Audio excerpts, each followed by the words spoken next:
Hey there, NPCs, and welcome to Rules of Cool, where we interview very special guests, creators, gamers, designers, and world builders. I'm yours, Triz, and I'm not still hungover from New Year's. And today we'll be chatting with the illustrious Sarah Babe. Drop a NPC down in the chat to be entered for your chance to win your choice of a Voltron RPG PDF once the project fulfills. That is coming from me and Catalyst. I'm paying for it. They're gonna get it to you. The drawing will be done at the end of tonight's episode of Emerald Glitch Missing Teammate, coming up right after Rules of Cool. You can also get bonus entries by donating bits or subscribing. Every 100 bits gets you a bonus entry, and subscribing gets you 7 whole bonus entries. Now, in Rim Alternis news, Bear the Cold and Frostpunk the role-playing game. This is a gripping society building game that you can enjoy around a physical or virtual tabletop. The intense decision making, survival challenges, and difficult questions that are at the heart of the acclaimed video game can also be found here. Check out the link in the chat right after this, because I am modding. But it is now time to get into our conversation for this week. So, stay tuned, NPCs.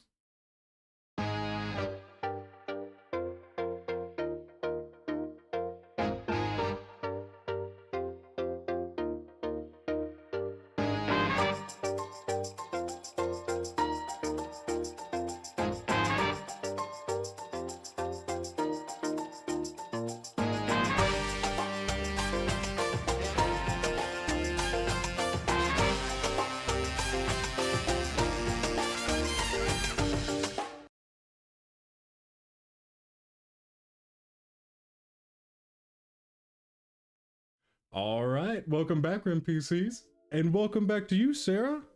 Hello. Hey, sorry, just had to make sure that your voice was on. You are all good. Oh, good. I'm just gonna pretend like I didn't already see you for at least a little while, about a week or a little bit more than a week ago. Was it a week ago?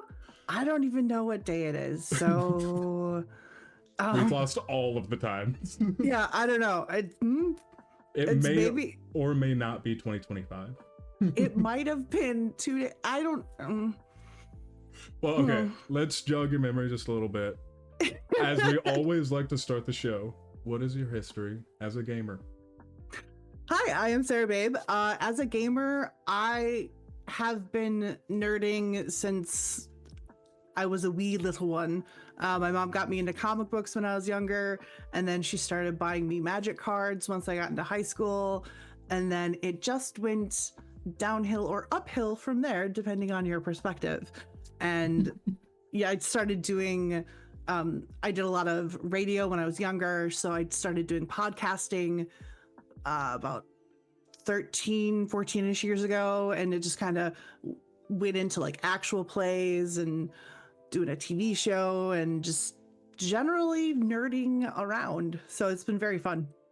No, very fair. Well, I mean, talking about the potentially a little bit less professional side, well, I guess, I mean, it seems like you mix a lot, so I'll leave it up to you. What is your favorite experience at a convention? Oh my God. Okay, so Oh, honestly, I didn't like that laugh. oh no. It's a good laugh. It's a good laugh. It's a good laugh. My most recent favorite experience was this last year at GameholeCon. I decided to run kids only games of Pugmire, which is D&D but your dogs, and it's great and I love it. It's super fun. And I got to run for a full table of like 13-year-old girls. Oh. And it was amazing.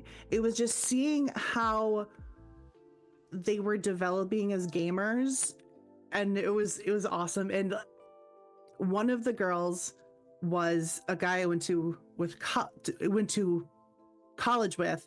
It was his daughter, and she had also watched Encounter Party. So after we were done, she was like, she's hey, like starstruck. She's like, hey, could you sign my book? And I nearly died. I nearly just passed out, like screamed like I was at a Beatles concert and just died. Like, it was the sweetest thing, and that was probably, it was so humbling and so amazing, and it was after running a really good game for all of these girls, and it was just super great. um Also, John Kovalik, I got to play Call of Cthulhu with him, and that was super fun. And I was joking about, hell no, hippos are terrifying, and then he drew me a hippo that said I love you, and now I have that, and it was really cute. I've got a lot of great con stories. Like, there's some of them are not like, some of them are not like family friendly stories, but Well, like we can push it a little bit. Like if you use our one curse word, then we can't use it for our Shadowrun game. So I mean, yeah, so it's very give and take. I can stay away from the curse words. There was again at Game Hole Con, I got to meet Matt Lillard a bunch of years back. Mm-hmm. A man's a sweetheart and super nerd. Yeah, he's great. Just nothing but nice things to say about him. Oh yeah, no, Rem has told me so many things. Any time that she is like even passed by the man, she is absolutely geeking. Oh yeah, because I'm like, I basically grew up on SLC Punk and Hackers. So for me to be like, oh my god, is that Matt Lillard right there? And I have to be like, be cool, be cool, be cool, be cool. And like, so it was really, that was fun. And then I got to play a game of Alien with him, which was super fun. Yeah, there are tons of really good stuff. No, that's fantastic. Yeah, cons are just really fun. I've only been to a couple, so I asked this question as if like I'm someone who goes to at least a few, just a couple Gen Cons. Hey, Gen Con can be super fun. Oh, extremely. I met the creator of The Boys. Oh, nice. People were everywhere. I got flustered while I was tired, and I'm sure a lot of those people will only remember me as the tall, sweaty guy who came up and shook their hand. At least you weren't the girl who was fangirling out about the book that they wrote, but couldn't remember Patrick Rothfuss's name or the books he wrote. That was fun. Was it? Yeah. You like my work? What's your favorite book of mine? Was it like one of those? I don't even remember, because I was just like, I can't remember what he wrote. I read everything that he's done. Oh, this is your book too? That's great. Focus on the book that you see in front of you. Don't make it sound like you don't. And like, it was weird because one of my really good friends dated his sister. So I had actually filmed like an indie movie in his childhood home in Madison. So I'm like, I know your sister. And I'm like, oh my God, I'm just digging myself deeper. Like, I know everything about you except for what I initially came up to you about. Right. Like, I sound absolutely bonkers right now. This guy's going to bring out a restraining order on me. No. Listen, I know that I can't, like, I don't remember all the names of your books, but I know your entire social security number. Right, like the kitchen you grew up in was so cool. Like, just like, it's like, you grew up in Madison, right? Like, just so... Oh my. Okay. All right. And then, that's not the worst of it, though. Oh, that's not the worst of it. There was the year of Will Wheaton. No, I love Will Wheaton. What did you do to Will Wheaton? Oh, I didn't do anything at all, including talk to him. Because every time I got close, I just froze. Everybody I went to Gen Con with talked to him. Like, my buddies had drinks with him at like the Diana Jones Awards. A couple of other people like met him on the floor and had a chat with him. A couple other people talked to him here. A couple other people talked to him there. And I'm just like, he's right there. I can't move. I can't move at all. Just go up and talk to him. I can't. You don't understand. I can't move. Every time. And it happened like 5 times. Oh.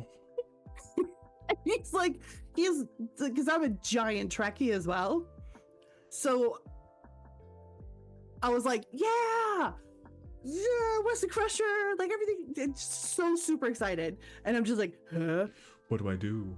Like, it What was do I straight talk to him up about? like, Knows all of the lore to everything he's ever done. right. Like, I love that outfit you were wearing, and then I blah, blah, blah, like, I have your action figure.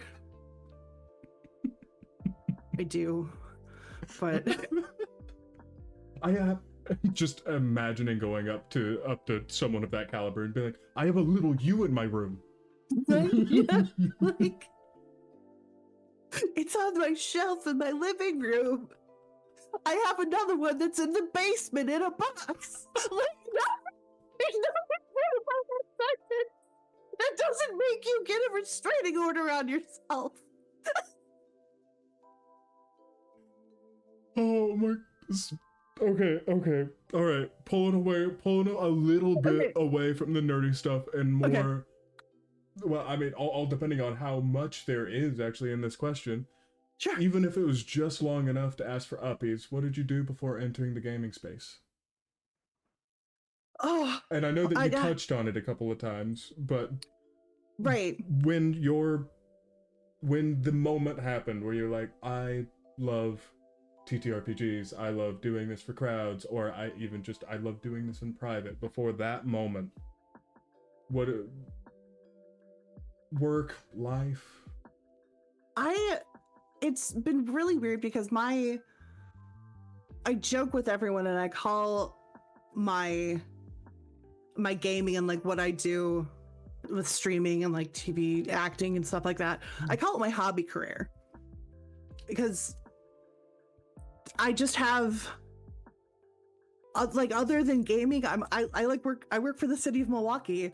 Like, I work at the water treatment plant and I am a program assistant, and I help people test their water. Like, You got a double life. Yeah, basically, and it kind of started with it's weird because I don't ever think of a before time, because it's all play for me. It's all fun for me. I mean, yes, I take it very seriously when I'm doing it for other people, but it's all fun. Like, it's all really, really interesting to me. And it just kind of blended from, I started getting a regular gaming group with my first DM, Rob Wieland, who he's worked on a lot of stuff. Do you know Rob? Yes, I do. Yeah, Rob's like, he's been on here a couple of times. Yeah, he's my BFF. Like, he officiated my wedding. Like, he lives a couple miles away from me, and I'll occasionally like walk to his house and be like, hey, how's it going, Rob? Oh my god, I am a creeper. Oh god. This is just me. I'm so sorry, everyone. Sorry, this is I just decided to stream our therapy session. Today we're coming to terms. Right, but oh, I am that girl. But like, I started gaming regularly with Rob, and I started with Vampire, and it just kind of all sort of flowed into what I do now. I don't really remember, like, one day I was just gaming and the next day I was doing more. It just kind of, I don't really see a before and after time for me, because I don't want to sound like, oh, I'm such a nerd, but like, I'm such a nerd. It's always been there, even at the very, very least in the background. Right. And I mean, I worked for Best Buy for a very long time when I was my later days of college. So like, I knew all of the anime that was coming out. I knew all the video games that were coming out. I knew all the, all the movies, all of that stuff. And it just kind of evolved. And I couldn't give you an exact like before and after time. No, that's fair. Well, I mean, listen, if it's fully integrated like that, then I understand. It's very synonymous. Yeah, it just kind of. Sorry, it is my life. Apologies. Oh yeah, no, yeah, exactly. It really is. It's just kind of, it's what I do.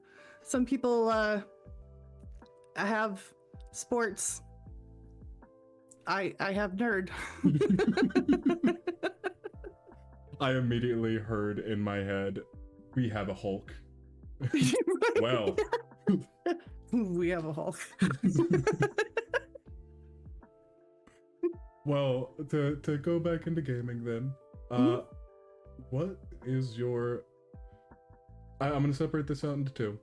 What is your favorite character archetype to play? And I don't mean like, oh, this one's techie. I mean like, are they strong? Are they incredibly flawed? Are they, you know, just barely hanging on? Or are they like the pinnacle of their community? My favorite is not necessarily the anti-hero, but the bright shining hero that realizes the world doesn't meet their specific ideals of it.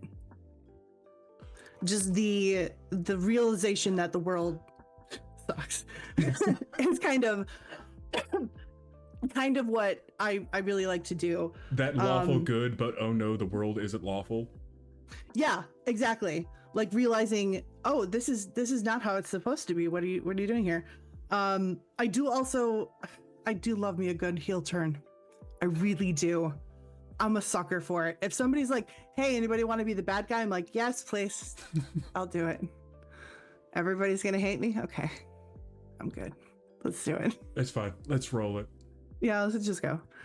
As I at this point in my gaming career, I will play anything, but I do enjoy mimicking the actual human experience in games, because I think that's very important for people to play through, because it's very helpful. And I definitely I say a lot that gaming really saved my life, and it really did, because I found a community that allowed me to do more than just go out and drink every night and be, you know, super destructive. Like I found that community with Rob and all the people I started gaming with in college, and I like to bring that into my gaming of kind of like, okay, it's real, but we're going to work through it and show that you can get through it and you're going to be okay. And I like doing that a lot. Kind of like showing the journey is probably my favorite thing to do. No, absolutely. And for me, anything that kind of helps to humanize even just a single character. Oh yeah. Especially whenever it's like, oh, you know, villain turned good guy. I mean, because a villain I'm gonna say 4 out of 5 cases is going to be one of the most important parts of the story other than the hero. But there's going to be multiple heroes. If you were the villain, oh yeah, like you get the spotlight. Yeah, and it's also very much a nope, lost that thought. You're good. Well, even just turning one character, whether or not they're in the spotlight, into a fully fleshed out character makes everything feel so much more real. And like oh yeah, like a lot of my gaming happens, you know, either recorded or at stream or stuff like that. But like even just in like sitting down and playing a game and getting to play a character, because honestly, rolling dice is super fun. Oh yeah.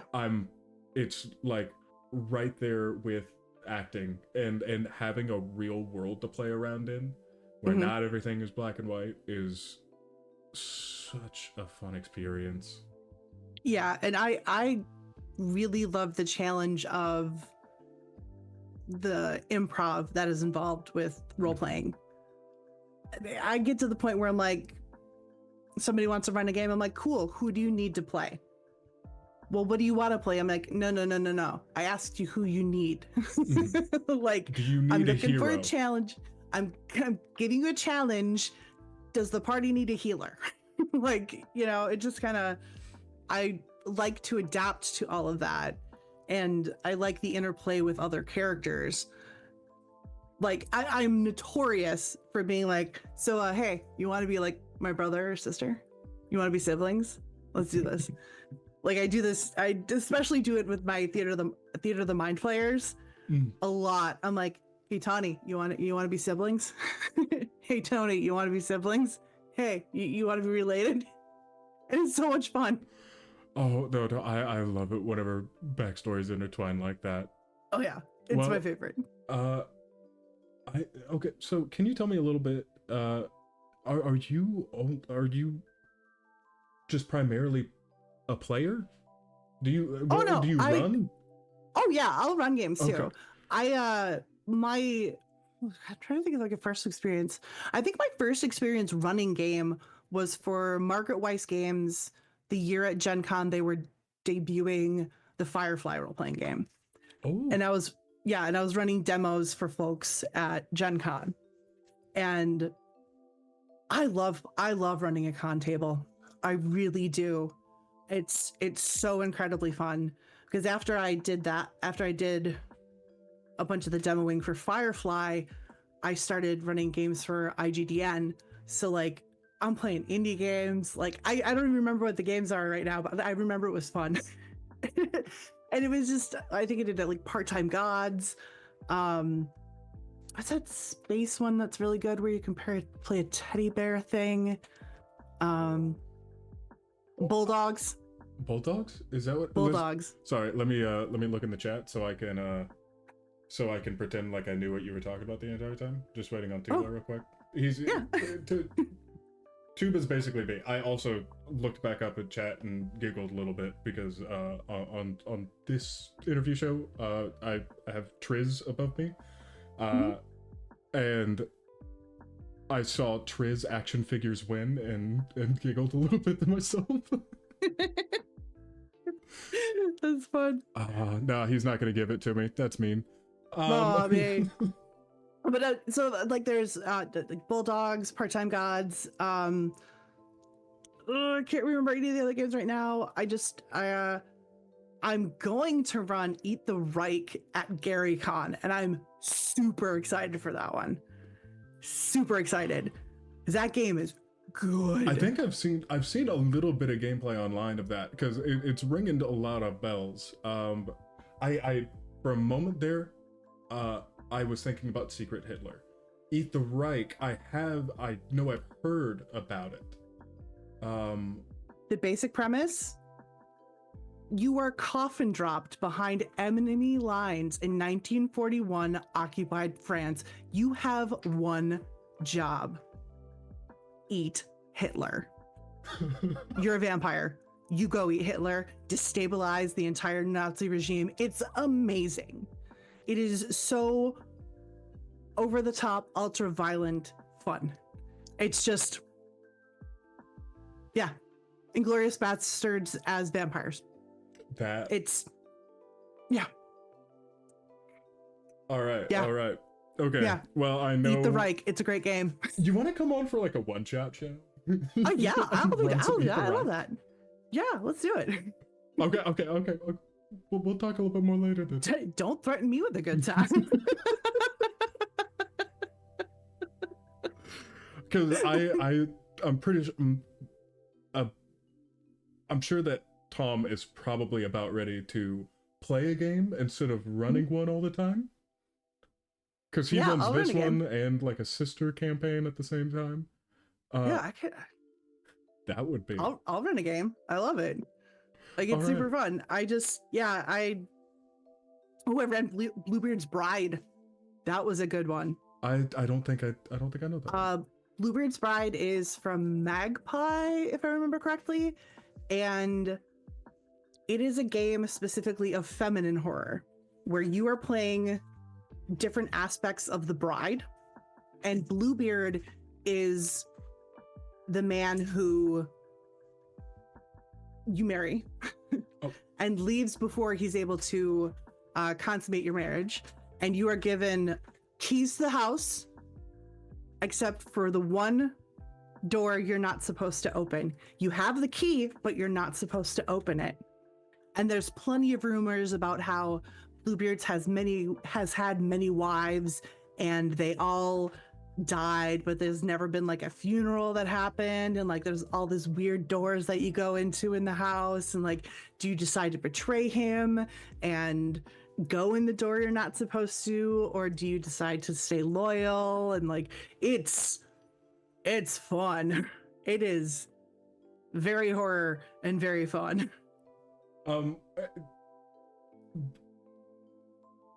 that does sound really cool, especially since I've recently played a game where it was effectively you're playing yourself, and then all of your neighbors storm in as zombies effectively. Oh, that's awesome. Now that makes it a little bit too real for this guy. Now, is the Bluebeard thing, is that a joke on the not consummating part? No. Oh, no, okay, no, okay. no, I was no, about no. to say that feels like almost. Oh, no. Okay. No, that's funny though. I like that. I see where you're going. Yeah, I get you. No, but yeah, that's really funny. I didn't even think about that. I was just like, I did not even think about it. No, it's basically like Bluebeard the pirate. So he's like Bluebeard and like all that, and he's like mysterious man with a huge house. I don't think I've heard of Blue. I mean, are you just meaning like an offshoot of Blackbeard? Oh wait, maybe it is Blackbeard. I don't know. I might have been lying. I'm sorry. I didn't mean to, but I might have been lying. I thought there was a Bluebeard. Wasn't there a Bluebeard? Or it is a Blackbeard? Not that I know of. Is it Black? I'm so sorry, everyone. Oh, it's okay. Some dude had a beard. One of them had a beard. Sorry, Yeah, I just need to know for myself so that we can call you not a liar. Oh, okay. A French folktale. Not a pirate, though, I bet.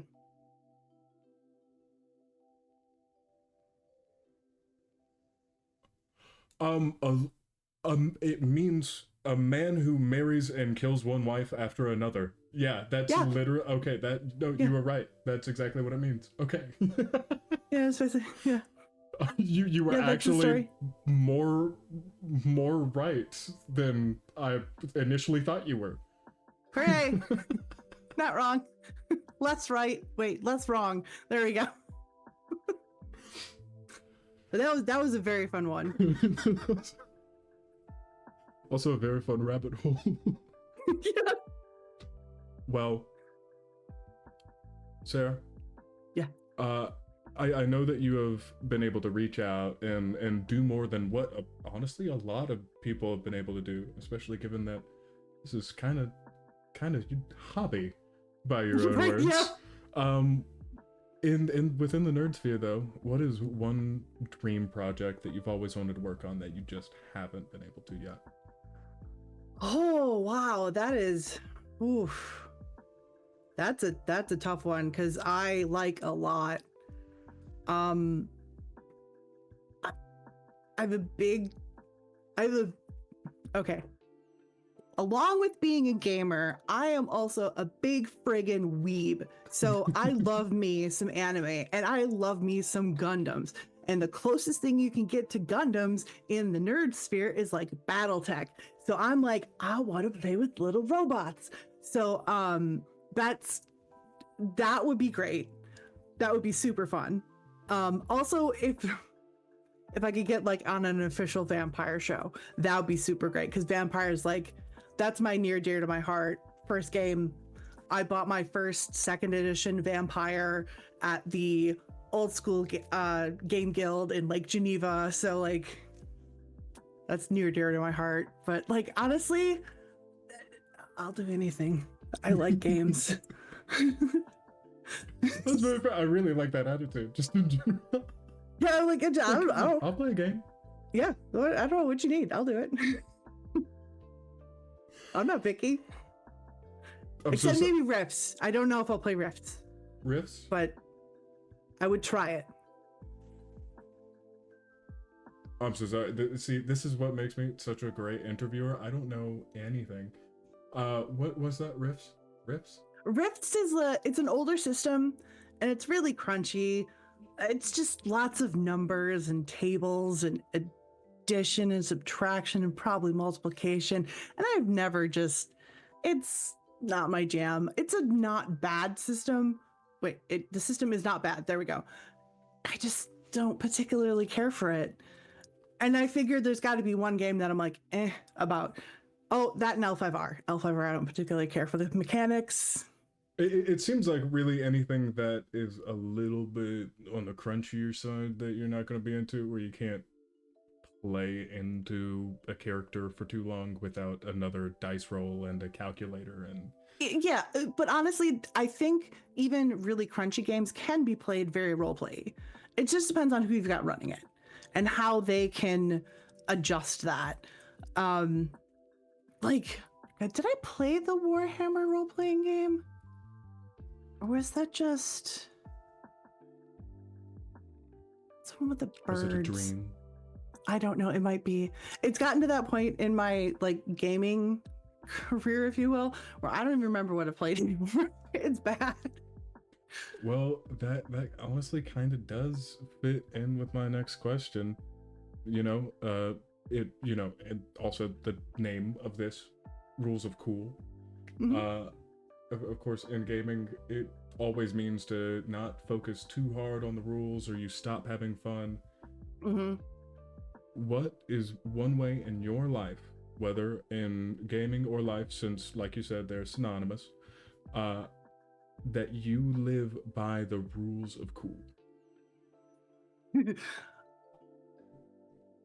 radio in my stereo is always loud. Always. The radio in my car, always loud. I'm deaf by 50, but I'll enjoy it while it lasts. Right, yeah. Yeah, it's music's always loud. That's like really cool. Music's always loud. No, I'm I right there think with you. That's probably, yeah. Just I roll into work, I scan my badge because I have to roll down my window so everybody's hearing what I'm listening to, and I'm like, yeah, what's up? I'm cool, and nobody's noticing me because I know they're not. They don't care. They're just going to work. But I'm like, yeah, I'm awesome, and it gives me a good vibe. Like I'm a super huge music person, so music's always loud. No, very fair. Listen, that is one of the very few things about running tech for any stream that I am sad about.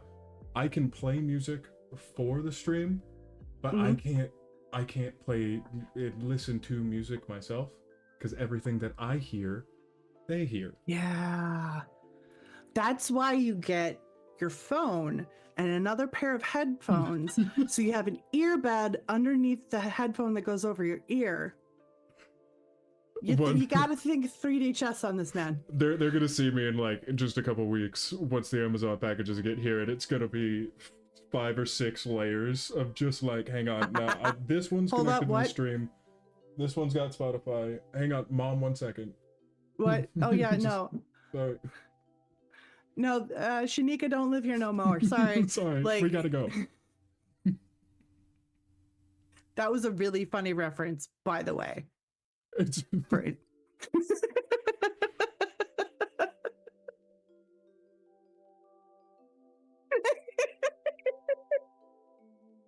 I'm so sorry. I do this really cool thing where I kind of gloss over if I'm not fully aware.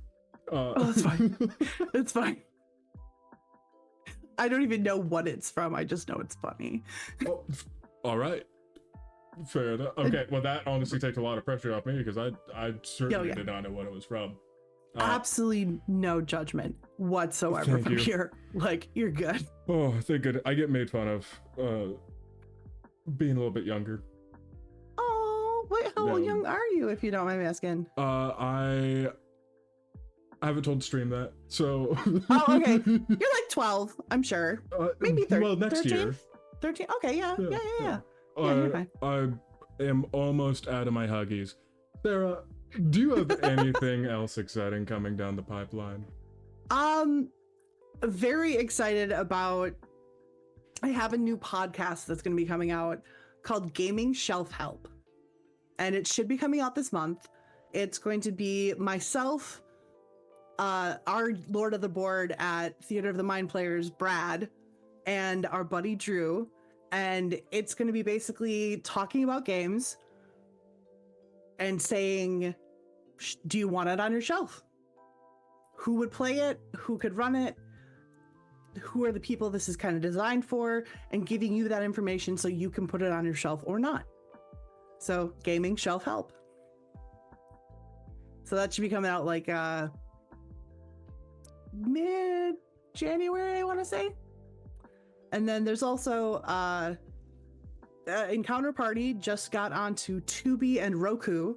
So if you've been like, congratulations, oh God, by the way. Yeah, thank you. I'm very excited about it. And it's like, it's a very super fun show. And I know a lot of people, I know there's kind of a feeling that we might be a bunch of industry plants, but I'm like, no, dude, we played for like 5 years together before we actually filmed. So we've been doing this for a minute. And like, everybody that I work with on that show is fantastic. I mean, Andrew can basically recite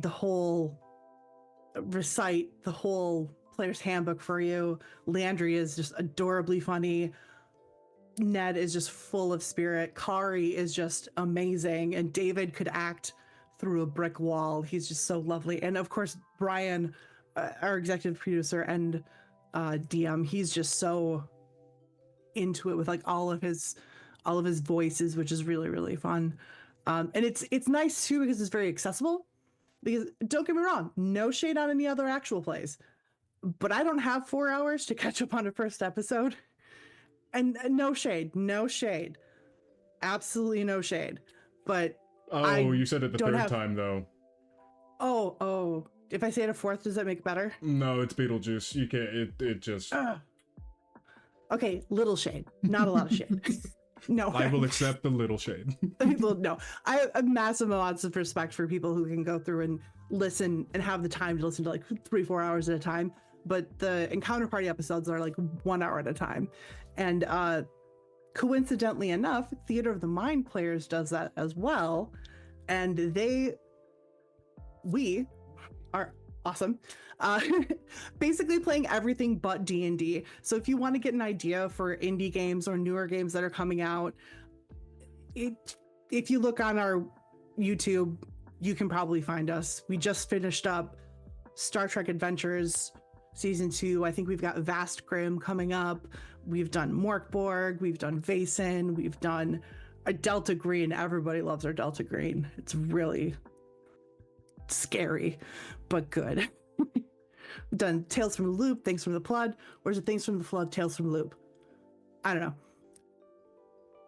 Something like that. They're all very similar. We've done a whole bunch of stuff. It's really fun. I like it. No, that's fantastic. That's fantastic.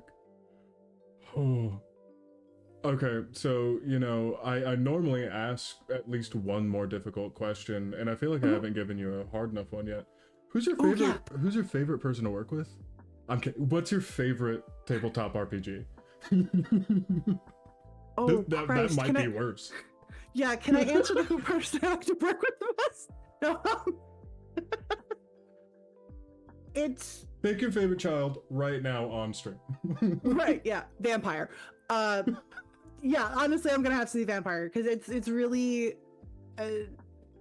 no pun intended. It's how I cut my teeth. It's how I got into role playing. I have very fond memories of different characters that I've played, different stories. It's just I really enjoy pretending I'm an undead bloodsucker. So. Very, very. Plus, you never forget your first. Always dance with the one that brought you. Oh, right. Yeah, it's vampire. 100% vampire. I'm a little goth girl at heart, so. Oh, that's perfect. Well, I'm gonna get the link for Shelf Help later from you, but where else can we find you, Sarah?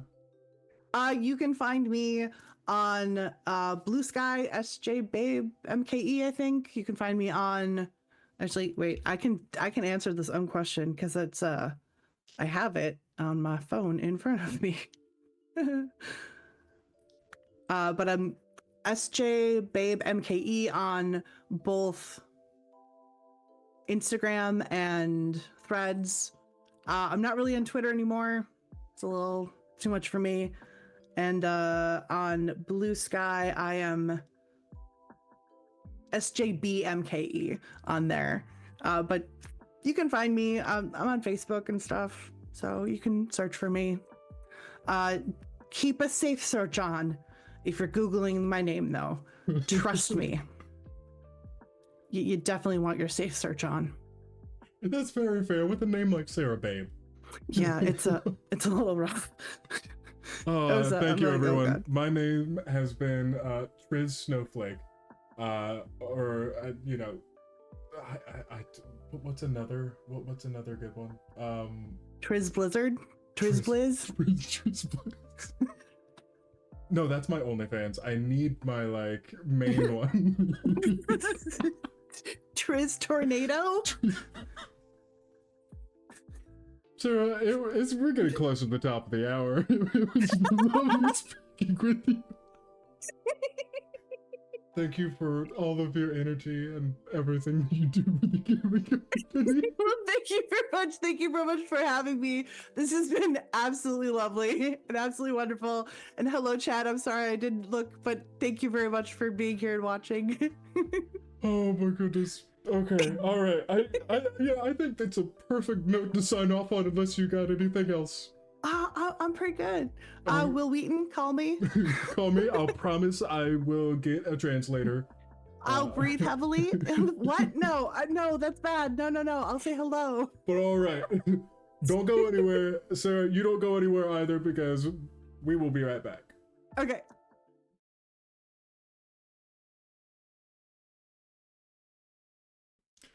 And don't forget, RMPCs, about our wonderful giveaway of your choice of a Voltron RPG PDF once the project fulfills. Type RMPC in the chat for your free entry to win, and don't forget about bonus entries. All funds help to pay our cast and crew and keep producing content. Thank you all for joining. Now on to our episode of Emerald Glitch, Triz Blizzard, Missing Teammate. See you there, NPCs.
Can I just ask, what does a summoning tea kettle look like?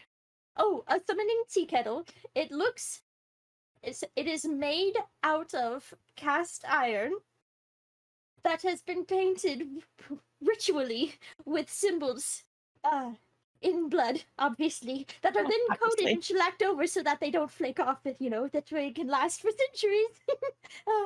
And we use a nice clear coat, though, so you can see them quite nice, quite clear. We mix in, with the blood, we mix in the iridescent paint, so it gives us a nice little beautiful shimmer, especially as it heats up. And as you heat it up, that's where the magic happens, because that is when all of the symbols start to glow and get bright and beautiful. And as the tea kettle whistles, that is the summoning ritual complete. If you have an interest in using the summoning tea kettle, or taking part in any of the other worlds in our games, you don't have to have experience. Just join our Discord, and the GMs will work with you and help you find a game you enjoy. The link is in the chat. Ready to level up your cosplay game? Check out the Geek Forge on Etsy. With a variety of props to give your photos that extra spark, you'll find just what you need. Hold magical fire in the palm of your hand, or take a potion to restore your mana. With a large variety of colors, you can choose your own magical flavor for your cosplay. Bring drama to your photo shoots with these vibrant props and more, all available at the Geek Forge. Are you ready to level up your cosplay?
She says spell like 92 times. Spell, spell, spell, spell, spell, spell, spell, spell, spell, spell, spell, spell, spell, spell, spell, spell, spell, spell, spell, spell,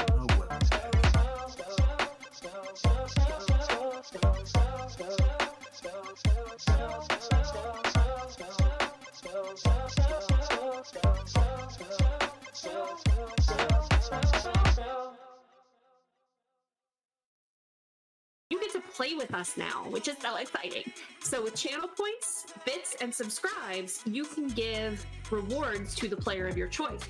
So how to do that is, no, not Bob.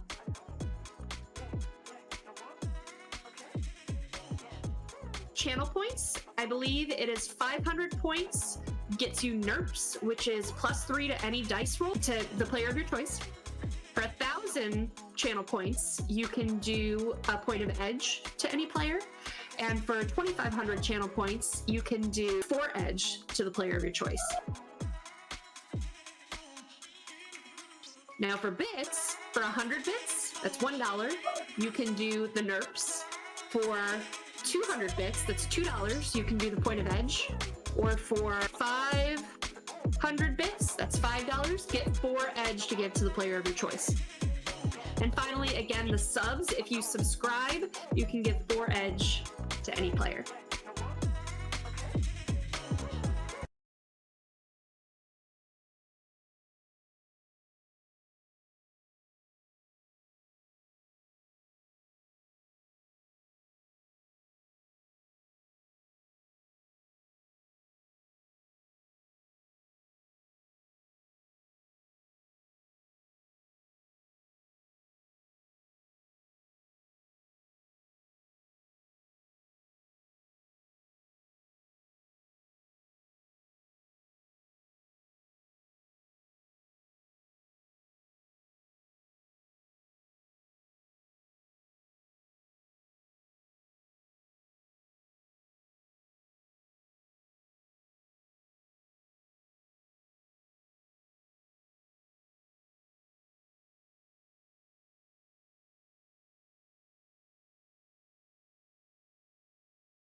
Happy New Year, everybody, and welcome back to Emerald Glitch. The Man, it is our first crazy stream that of the you free year. were not fuzzy before this. I mean, you're Cam. You are not true. not beard, not beard. I mean Cam. Yeah, I've been. Give me a second here. I've been fuzzy since the Reagan administration, so. That just means you're old. There we go. Bug me, except I can pick you up with one arm. So we're just going to keep moving on. Oh, so much, guys. Do not focus on him. That's it. Yes, I'm trying to keep the myth alive. It has been. We have not played since last year. So I will give a quick recap of what we had last done. The team got hired by a scientist to steal a briefcase that was being carried by a courier. The team did proper legwork, aided by some clutch regaining of memory by Tank, and set up a proper it wasn't a quiet robbery, but it was quick. It was harsh, quick, and successful. The team got away. Nobody was seriously injured. And then they went to do the handoff. Up till that point, it had been a milk run. And then at the handoff, a desperate Violet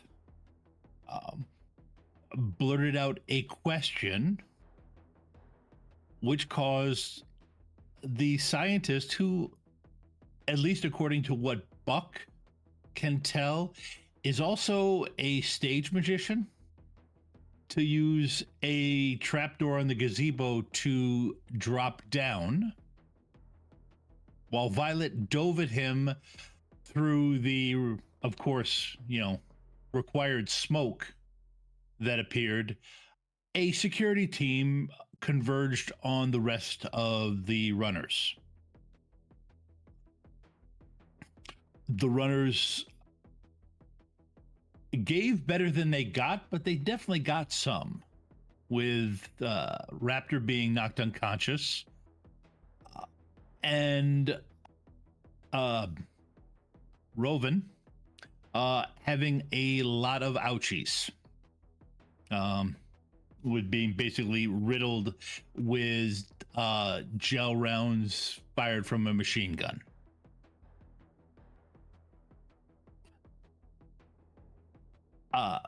But they got away, and they are currently on the move, patching themselves up.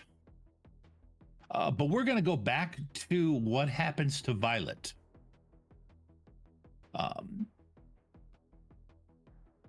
Violet, when you ask that question, if whatever's in the case is about the about infected, he gets a shocked look on his face, and you see a gas grenade drop to his feet. With a slight issue of hand waving him because you couldn't be here last time, it was applied that you were able to jump at him and grab a hold just as he dropped down through the trapdoor into the space below the gazebo. Now, the gazebo is, of course, like a standard gazebo. There's, railings, kind of like a porch railing around the top, circular. Underneath, though, it's actually sitting on a stone foundation. So it's actually obscured. The fountain, what is underneath the gazebo, is obscured from anyone outside of it. So at this point, you've got, I'm going to say you've got a hold of him. Why don't you go ahead and give me a unarmed combat roll, and we'll see if you can see how well your grip is on him. Okey-dokey.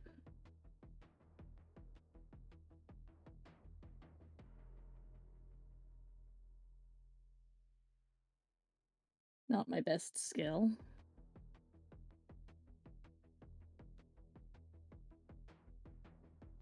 Ew. 1. 1. Okay.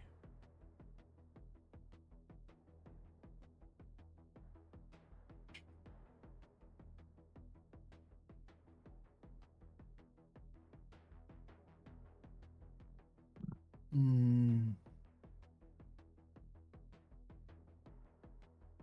3 ones on a 8 die pool. Wow. But not quite enough 2s to make me happy. I don't have bad luck anyway. New year, new me.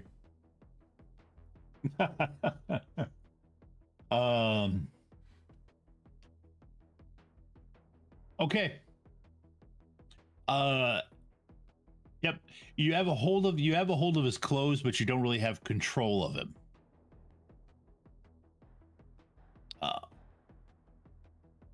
Like you would if you had him grappled properly. You drop down into a area of blackness. Do you have low light vision or thermographic vision? For A, as far as low light goes, I'm an elf. Okay, that's right. Thermo, I probably have, thermo I have in my glasses. Okay. Low light is enough. There's enough coming through the hatch that falls down for you to see that there is a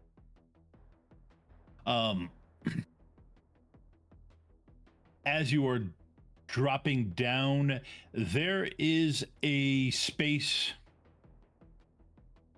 another tube slightly off to the side.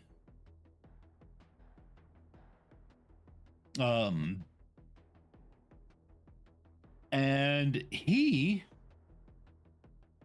is actually trying to grab you and pull you towards him.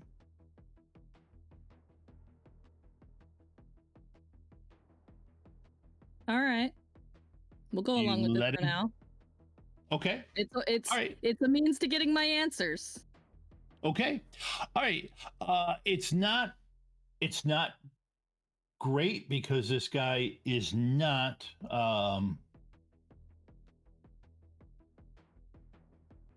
let's just see.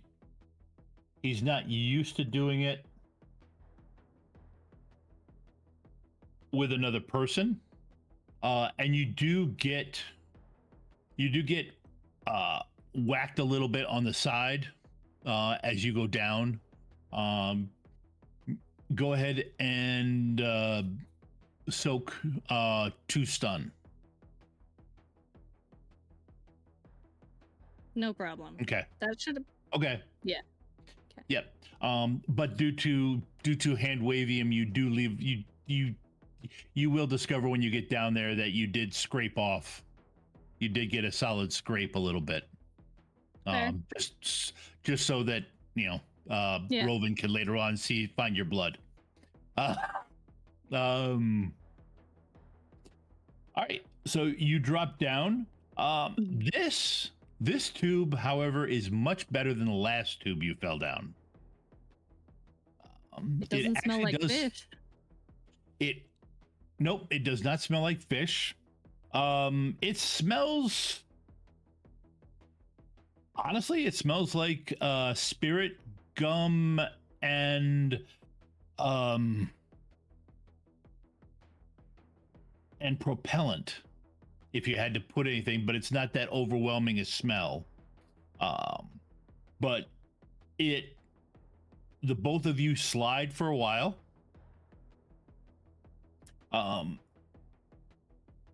Before you pop out, or stop, and then you can see with the low light him putting his finger to his lips and looking around above him. Looking up, there's a hatch that is directly above you. Go ahead and give me a memory roll, just for, unless you've got something for being able to detect spatial awareness or anything like that. Not explicitly. I have analytical mind, but that's not quite. Okay. But 6 on memory, so. Okay. Yeah. Then yeah, with that, good. I'm glad I'm using up the good rolls now. Yeah. For that, you're pretty sure you slid this tube. It went down and probably slid probably 20-25 meters. Which takes you into the woods. Okay. The angle, if the path that you came in on to the gazebo is at 7 o'clock, you slid off. You slid off at the 3 o'clock angle. Okay. Okay. And he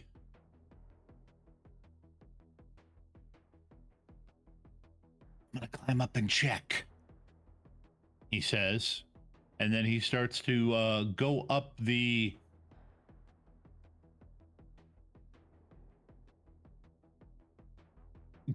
stairs,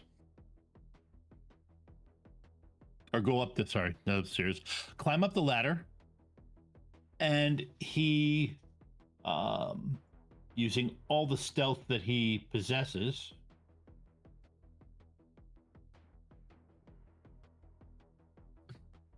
opens the hatch. I'm gonna be like not far behind him. Okay. I'm not letting this sucker get out of my sight. Okay.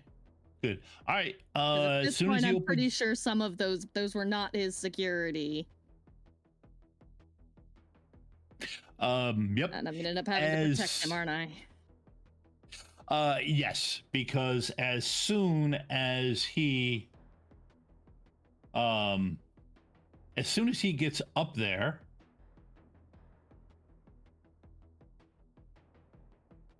as soon as he gets to the top there,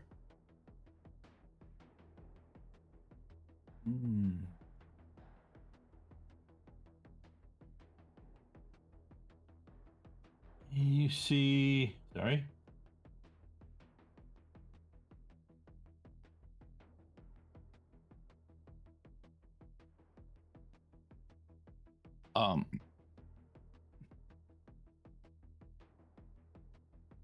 Someone reaches down and grabs him. Well, all of a sudden, he just rapidly goes up and out of the tube. Yeah. All right, I'm scrambling up after, closing the gap. Okay. Okay. You scramble up after, and you see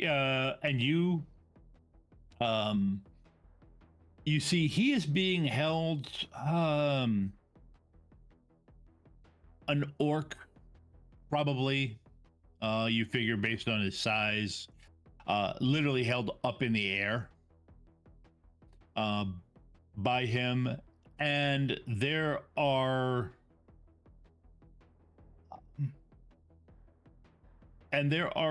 two other guards aiming guns at you. Okay, come on out. Can I tell who they are? Like, do they have like Corpsec logos or? No logos, no nothing. Okay.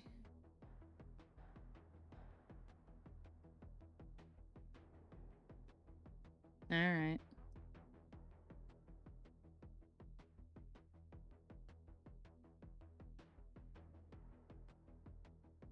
To say this is not how I saw this meet going.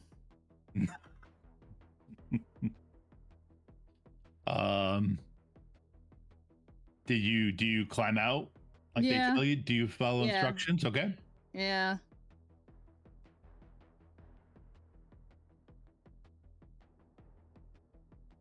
It's a Decker. Turn on the jammers.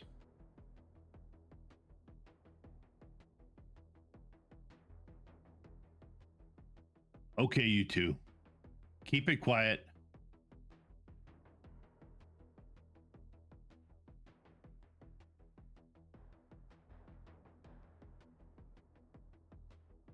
We're gonna go for a walk while your friends play with our other friends.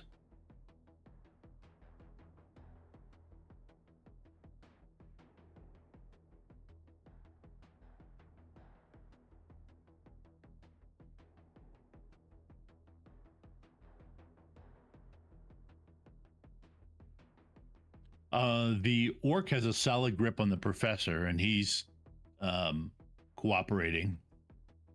Do you start walking in the direction they take you? Yeah. Okay.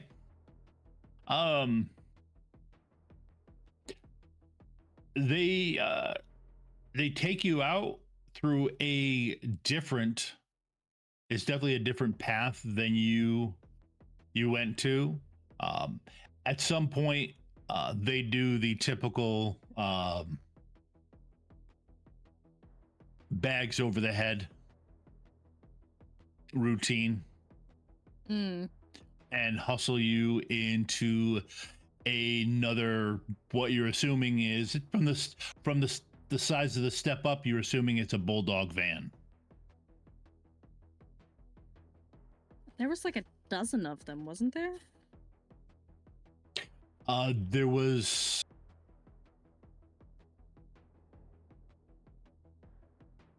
six that attacked the other group. Okay. And then these three make 9. Mm-hmm. Okay. So,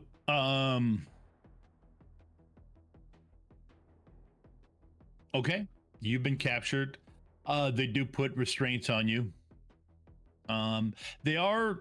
I will try to warn them to be cautious since I'm bleeding. Yeah.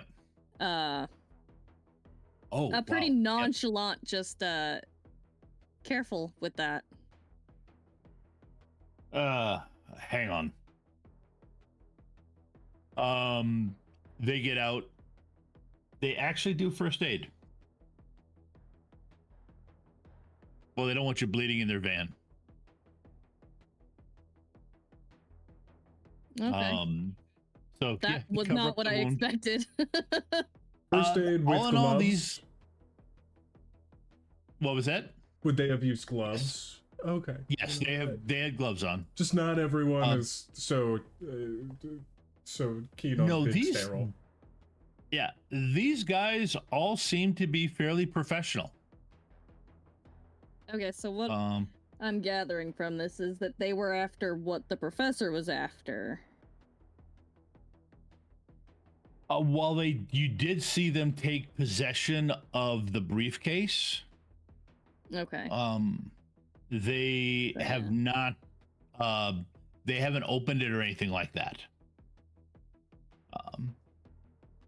Who owns the ache nowadays?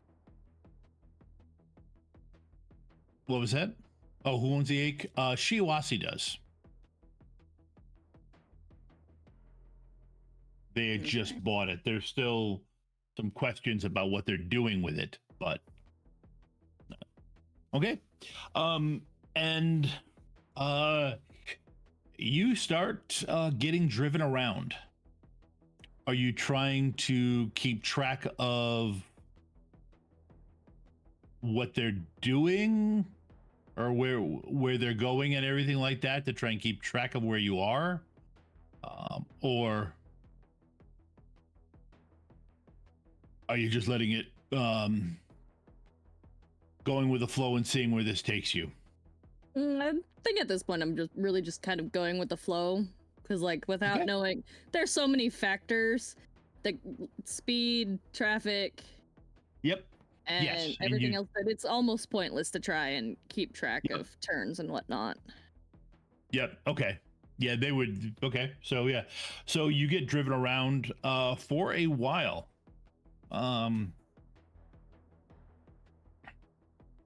Okay. So the rest of the party, you've gotten yourselves woken back up,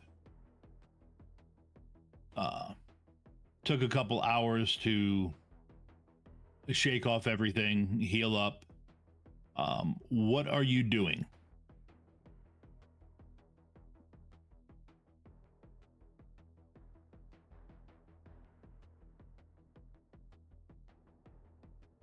I mean, okay, so does I reset my edge on this one? Yeah. So are we all healed? Was this enough time to? Yeah, there would be enough time for everybody to heal up. Okay. I don't remember how grievous things got, other than Rovan getting riddled. Rovan got riddled. Raptor got knocked unconscious. Very fair. Yeah, it was pretty brutal. Oh, but I can reset that all the way? Yes. Wow. Yeah, I'm kind of. Yeah. Well, you guys are. It takes you guys a while, but thankfully those guys are taking the professor and Rovan on a tour of Seattle. You mean in Violet? In Violet. I was like, wait a minute. Where did I go? What? Yeah. Oh, I didn't know that I was somewhere else. Yeah. No. But we would be looking for Violet. Like, we wouldn't have just. That would be first course. Heading back. Yep. Heading back to the scene effectively. I mean, unless there's any other. I mean, there's still some recon that we can do before getting all the way there. But I'd say getting back closer to the scene, or I bring it up to the team. Okay, going back to the gazebo. Back to the gazebo. Back to the future. Okay. So if Buck brings us up, just say like, hey, like we've had our time to cool off after all of that. We're all looking okay.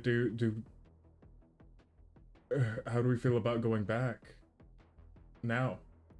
I'm already climbing towards the front of the bus to get into my seat. I'm only stopping to like pour some coffee that's cold, but whatever. I'm gonna drink it on the way. I would like to be prepped and ready to go when we get there, checking the astral to see if there's anything important to see. Like, we got a teammate that just appeared on us. That's not good. We just had a successfully good run, in my opinion. All in all. Yes, and you did. And to be honest, everybody got paid. So, nice. the money was you to get the cred sticks for it. Okay, so you head back to the gazebo. When you get back there, it looks like the place has been cleaned. You know, there is still any spot where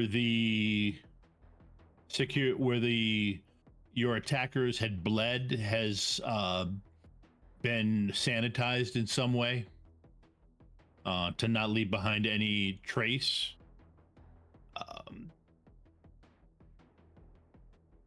You could still tell that there was something there because it was grass, and you could still tell that there was a fight there.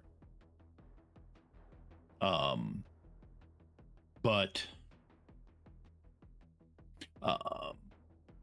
Buck, why don't you go ahead and give me a con plus intuition roll to take a look at that trap door now that you have some time at it. Hey, you know that I have to ask. Con plus intuition, stage magic is kinda acting. Actually, I'd say that it's pretty high up there as far as things that are close to acting. Yeah, you could put in your acting. Okay. Can I teamwork with that? Well, never mind. He's got it. You don't need it. Yeah. No, now that you got time, it's easy. Okay. You Happy New Year. Do what? Yeah. Hey, no. I mean, it was a good roll. Guys, keep using them early in the game. Yep. You yeah, and it pops down just like you think it should.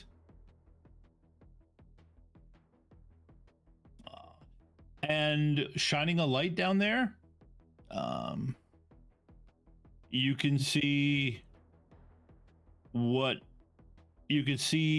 side of it's been scraped with some blood, but there is a looks like an escape tube that this trapdoor was close to being over top of. Somebody could drop straight into it, but they'd have to know it was there and angle for it.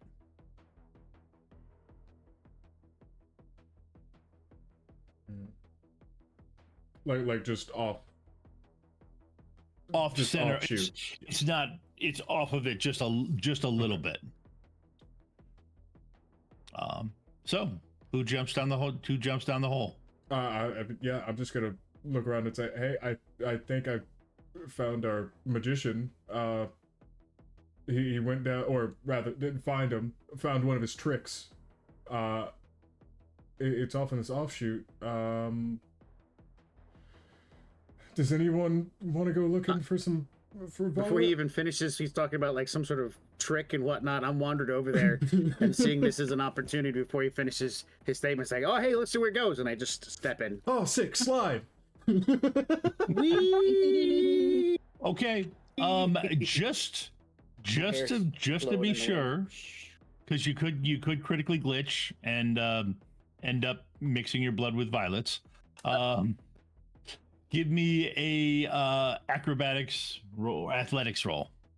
Sure. Agility or strength? Or agility. Body. Agility. No modifiers. 6 out of 12. You literally would have to critically glitch for that to happen, but okay. You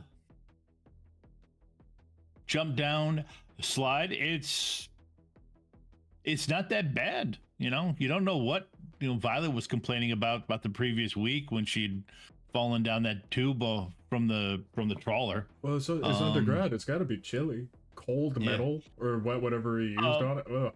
Yeah, and that last tube, wasn't it like segmented or pieced together or ribbed or something? Was it like we went that? Yeah, yeah, ribbed the entire way for nobody's pleasure. Man, I mean, Glad you said it. I thought we had made it past that, because I remember when I first said it, somebody's gonna say it. Nope, nobody did it. We're 3 episodes past it, and it comes up.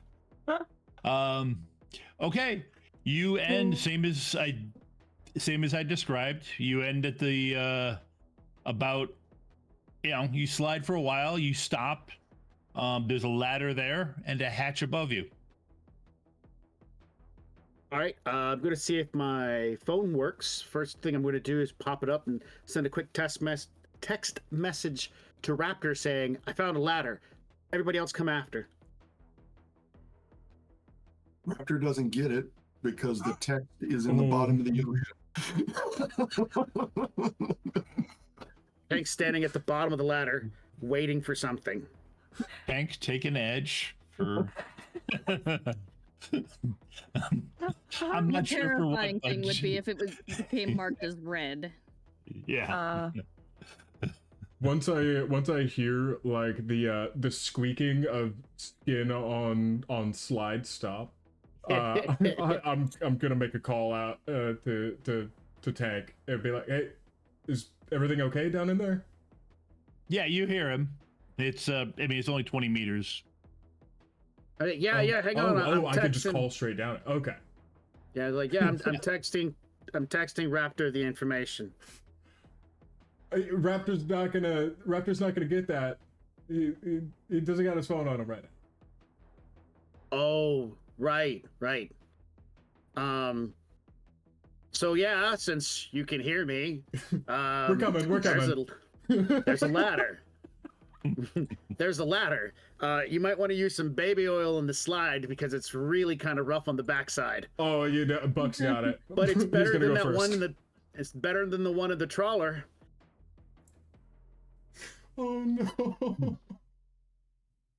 Okay. You all, at some point, Tank, you have to start climbing up the ladder because it's going to get crowded down there. But you all get down there. Can I use stealth when I ascend the ladder to look around? I'm assuming there's a hatch at the top of it or something. I want to make sure if I get up there and be quiet about it. There is a hatch up there. I'd like everybody to give me an edge roll, please. And to see... I've got one more this time around. Yes. Just to compare with what my grandson's die rolled. Son of a biscuit. Oh, wow. Buck comes through. Wow. Buck's luck. Rovan and I are That's what I in the call my same bar. boat. Yeah. Don't say maybe he won't know. Maybe he Or won't. maybe we're in the same trawler. Don't say anything. He won't look this way. He won't look over here. Just don't move. Don't move.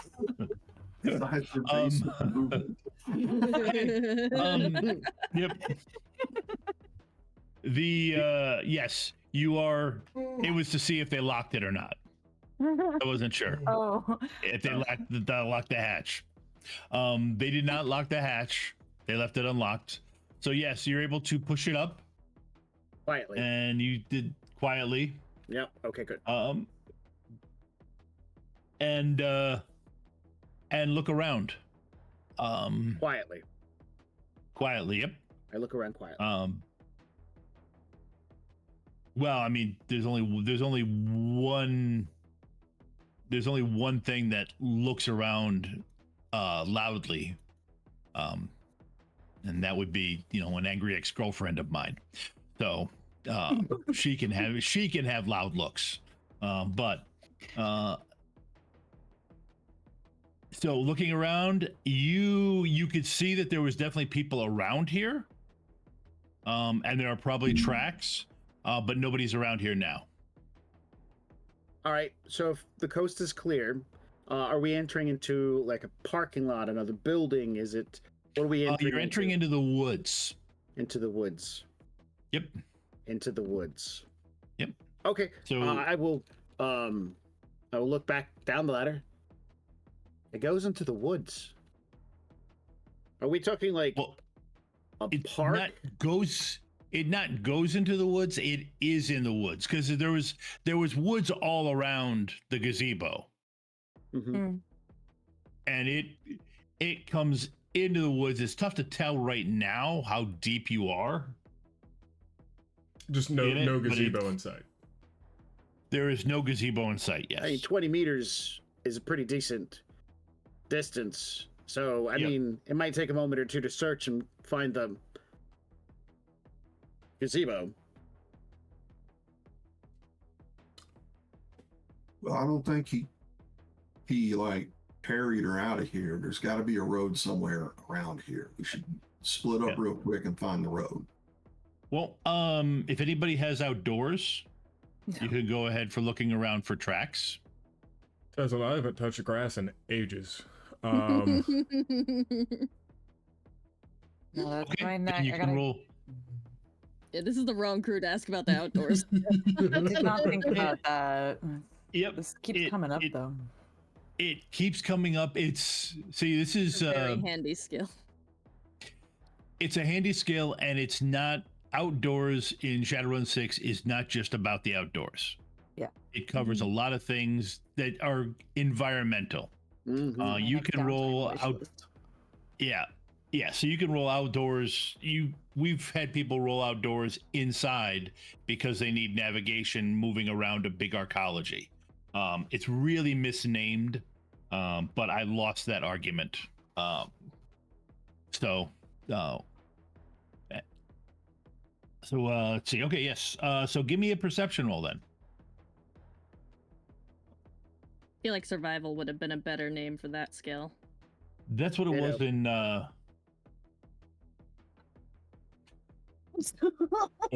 Wow, Roven. don't see nothing. I'm that cold still coffee? just in pain. Yeah, and I'm just really nervous about getting hurt again. Robin still hurts so bad, and then they're just like, "Oh no, I went blind." As we're climbing out, Tank is I moving can't around. see. Regan, open your eye. There's nothing. Wait, where did everybody go? Wait, what? Oh. As we're pulling everybody out, Raptor steps away, looks for a moment, and steps on a twig and goes. And she's like, ah! And she's back down with her coffee at the bottom of the ladder. I'm not coming out. I'm okay down here. I won't do you it. You guys go on without me. We'll guard the door. Okay, Roven. Wait. Go ahead and give me a.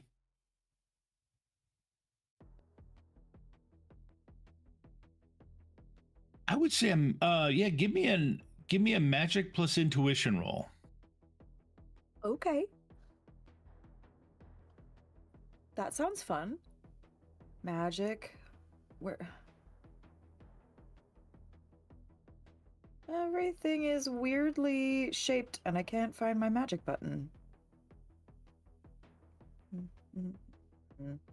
Why do you look like this? Character sheet? Yeah, just click on intuition and then tell it to add magic. Thank you. Thank you. That is the move, isn't it? Yeah. It'll say what attribute, and you should have magic. Magic's near the bottom. There it is. I see. Thank you. Okay, a nice respectable 3. Okay.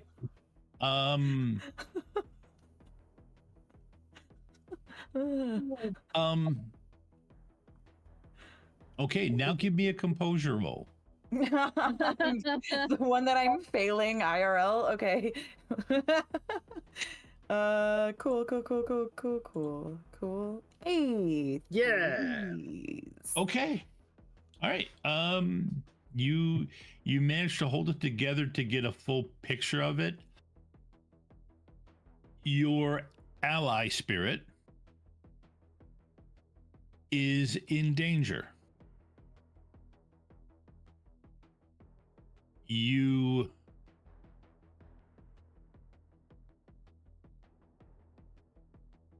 get a mental image of before the two of you went on your metaplanar quest together for your initiation. You used to connect to the spirit best when you basically waded into the water to about the same spot.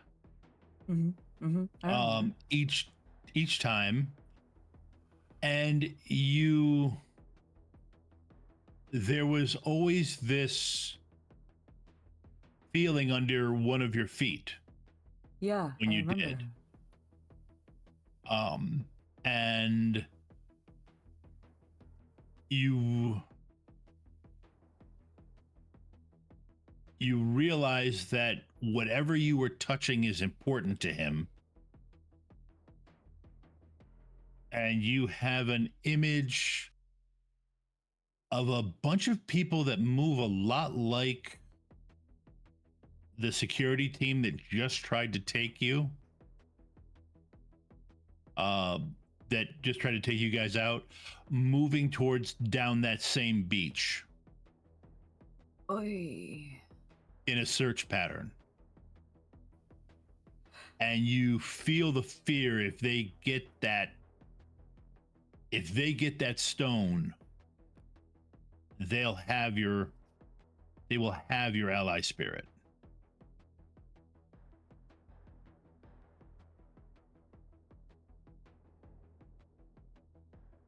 Are you saying that right now Robin is under threat of someone stealing their snake?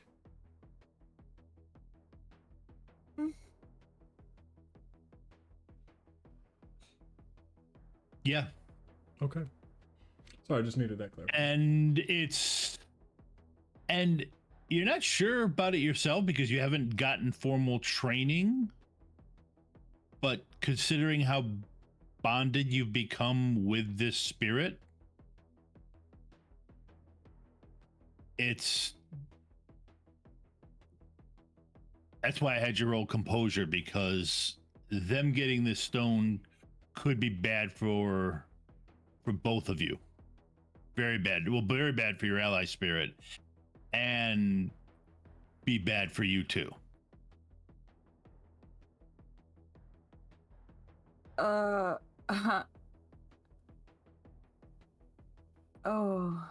boy. Okay. Whoa. What is everybody else noticing while I'm noticing this? Can I have a second to I think what's happening is I already imagined that I was at the back, and I think I have kind of like stopped still at the very back, and I'm just kind of like reeling. I did do have the moment where I was like, wait, where'd you go? I can't see anybody, because I closed my eyes because I was like elsewhere. But now that I'm back here, I'm realizing what has actually occurred inside of my head. And I am reeling just a minute, and I need to make some important decisions. Yep. Okay. What they see with the fours and everything like that, they weren't trying to be too careful. It's pretty easy to pick up the tracks. And it looks like some of the security, that security team grabbed both of them.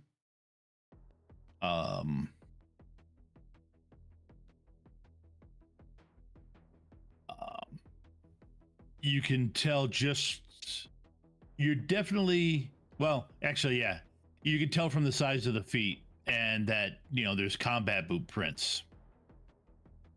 Because, Violet, I'm assuming Violet is not, wearing, men's size 11 shoes. No. Yeah. The professor isn't that big either. Yep. But do you think this is security boots? Same group? Were they together? Were they not together? If they weren't together, maybe I can call up my doc, see if anybody came in with injuries, or word on the street if somebody went to a street doc with injuries concurrent with monofilament whips and are covered in glitter.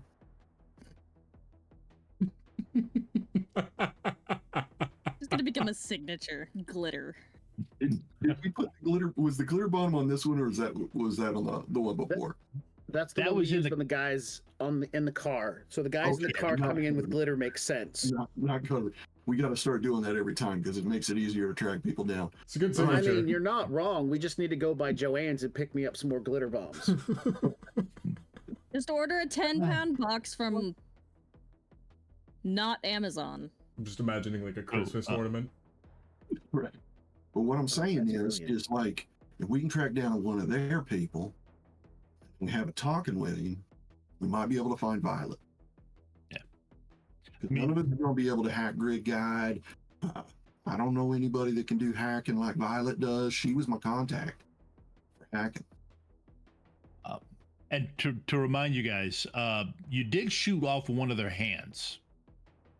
Missing a hand. There's a lot of stuff. Very distinct from art.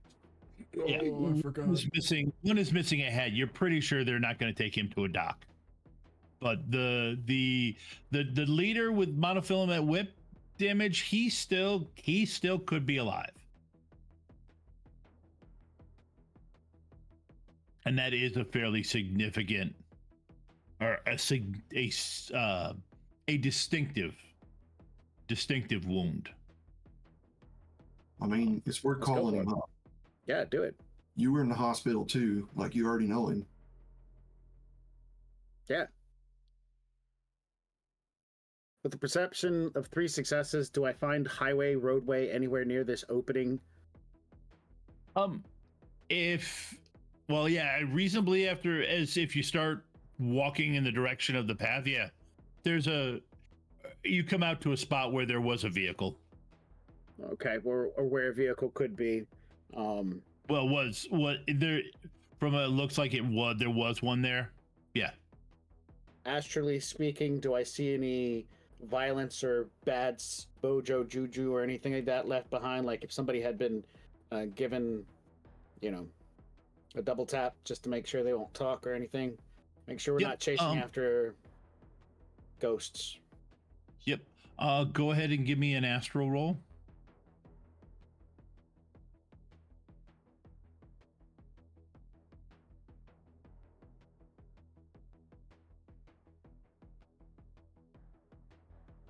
Jeez. Guys, please keep using up all your hits. Oh.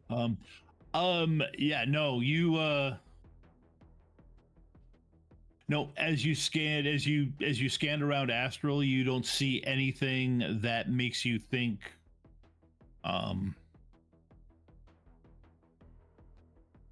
anything like that occurred.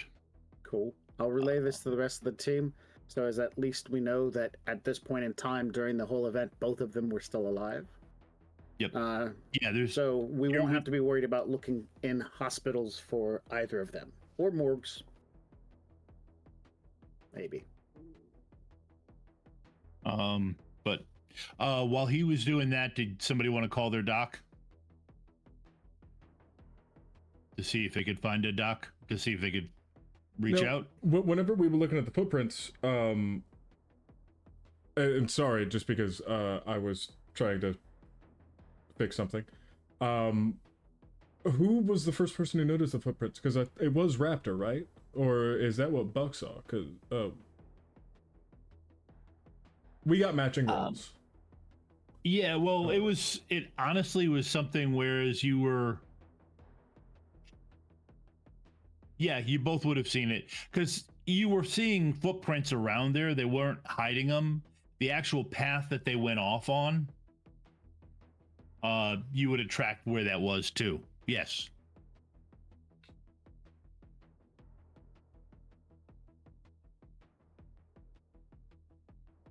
Why did we want to call the doc first? We're calling the doc because if this is the security team and they weren't actually with Mr. Professor and Violet and they actually took them, then we can track down one of the injured people and then we can make the injured person talk. And he can give up his buddies and that gives us a clue of where they took Violet. No, very fair.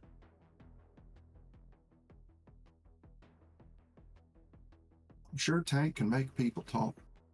Or you can at least sweet talk them and getting that information in the first place is what I'm thinking about. digging into other people's medical records through purely being suave sounds like a little bit of a task, but maybe. I have faith in you, Buck. I've seen you sweep up your way into a lot of places. I just was made leader of the improv troupe. That is.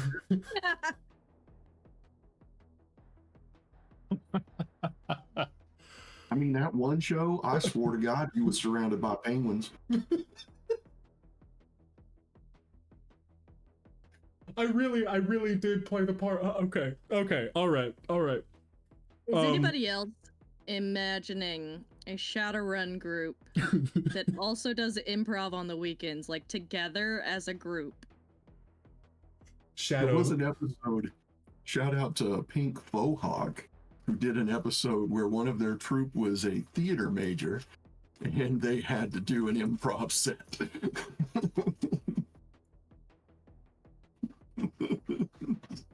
That's wonderful. It was hilarious. Just all of us get up on stage.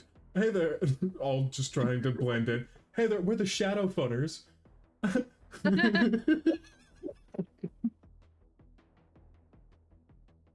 Hey, Tom. Raptor would just keep saying yes and after everything, like literally saying yes and. That's what he was told to do.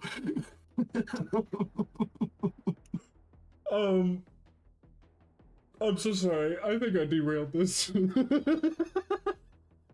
was a group effort. Yes, I would like to call. It is also right about that time. Lizzie, we can let her roll. Yeah, go ahead and do your. Let's see. So this. Yeah, go ahead, and I would say at this point you've got a connection rate. You've got a loyalty of 2 with this doc. So add 2 to your influence roll. God.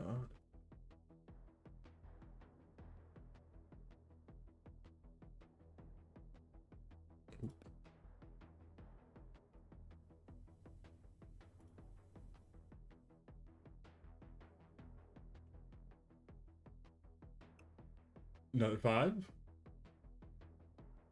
Okay. Yeah, no, okay. She answers. What did Raptor do now? Okay, Raptor didn't do anything in the last 30 seconds. That's not. I'd call it recently. Is he injured? No. Good. Okay. Who is injured? I assume you're not calling me for just a chat. No, okay. So there are a few folks, and I'm just asking if you've heard anything about them. Particularly guys in uniforms, one of them with his hand blown off.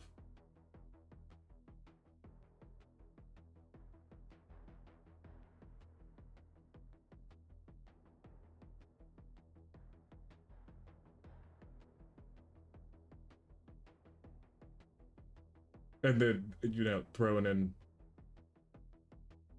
vague color description of all the uniforms and such.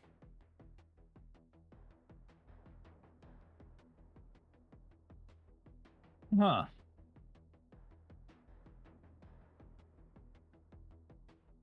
I've heard something vague. Somebody looking for a fast hand installation. Who'd you hear that from? As if it was an emergency. They were calling to see if I had one. That would fit. Just tell them we found it. Turn the aim. So I'm just reaching out to make sure that these two good parts get reunited. Can you have the hand? Yeah, we have the hand. We got it on ice for him. Can I get his number? Okay, now you gotta give me a con roll. That's fair. That's fair. Yeah. And you need to approve, moderator. You need to approve my message. Moderate. Oh, sorry. What'd you say? I got it.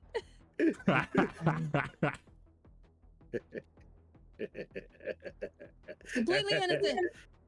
Totally. Cybernetics. Oh no! What did you eat? Okay, you just needed a straight con from me. It's just straight con, yeah, because you're outright lying to her. You don't have the hand. You don't have it on ice.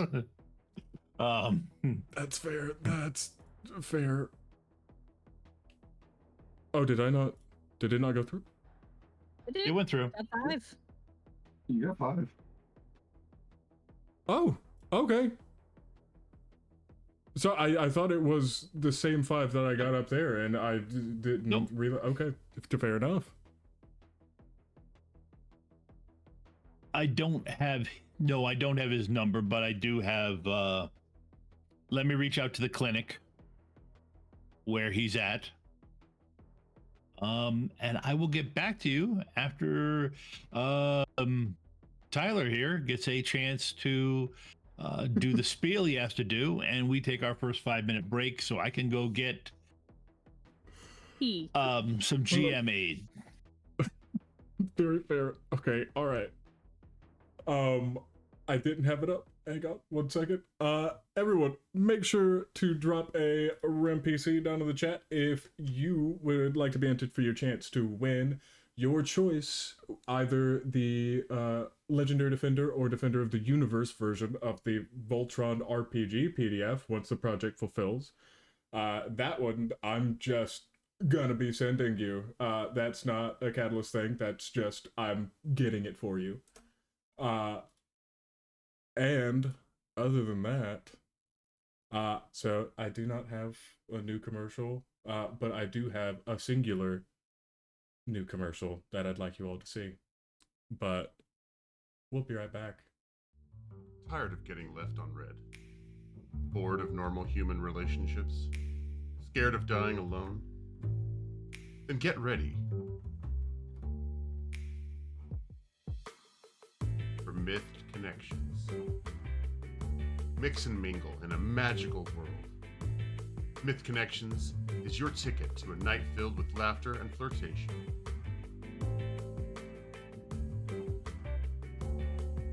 A must-have for those who want to explore romance in delightful and entertaining ways. Myth Connections, the card game of frolicking folklore and frisky fables. Coming to Kickstarter.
Can I just ask, what does a summoning tea kettle look like? Oh, a summoning tea kettle. It is made out of cast iron that has been painted ritually with symbols in blood, obviously, that are then coated and shellacked over so that they don't flake off. That way it can last for centuries. And we use a nice clear coat, though, so you can see them quite nice, quite clear. We mix in with the blood. We mix in the iridescent paint, so it gives us a nice little beautiful shimmer, especially as it heats up. And as you heat it up, that's where the magic happens, because that is when all of the symbols start to glow and get bright and beautiful. And as the tea kettle whistles, that is the summoning ritual complete. If you have an interest in using the summoning tea kettle, or taking part in any of the other worlds in our games, you don't have to have experience. Just join our Discord, and the GMs will work with you and help you find a game you enjoy. The link is in the chat. Ready to level up your cosplay game? Check out the Geek Forge on Etsy. With a variety of props to give your photos that extra spark, you'll find just what you need. Hold magical fire in the palm of your hand, or take a potion to restore your mana. With a large variety of colors, you can choose your own magical flavor for your cosplay. Bring drama to your photo shoots with these vibrant props and more, all available at the Geek Forge. Are you ready to level up your cosplay?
Thanks for sticking around. Okay, I believe that the good doctor, let's see, you'd convinced them that you had the hand, and they were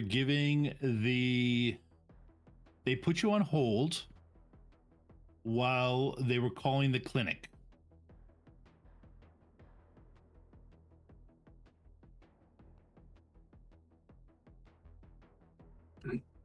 I'm just imagining like a good little bit of elevator music. Yep.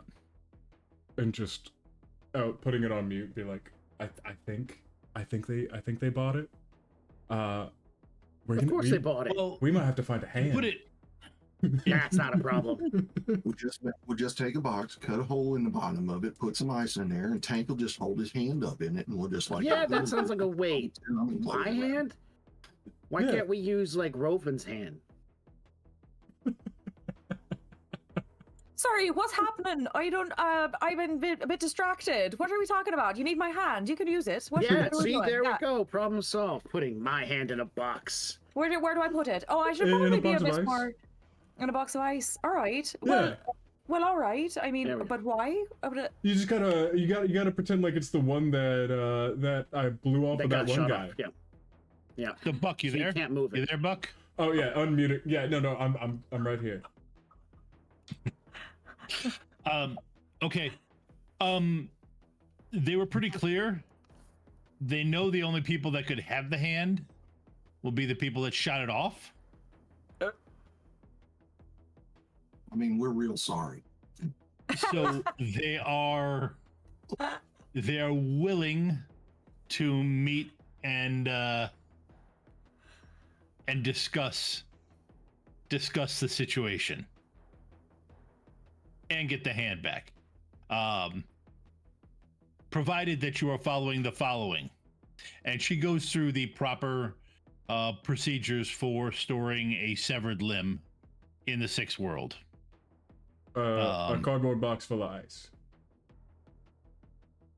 We're gonna hand wave that because it's more than that. Can't have it directly on the ice. It's gotta be insulated from the ice slightly. Tank would actually say, this is something that Violet would know. Man, we should just call her and Drek. That's right. That's why we're doing this. So they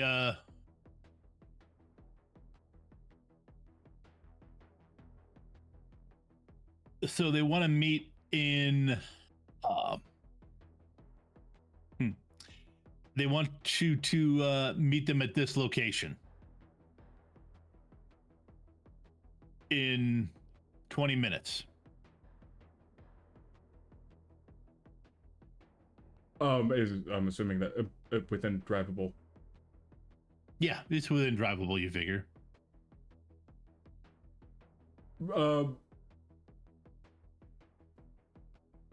Upon hearing the location, is it a public place? Is it a private place? Is it?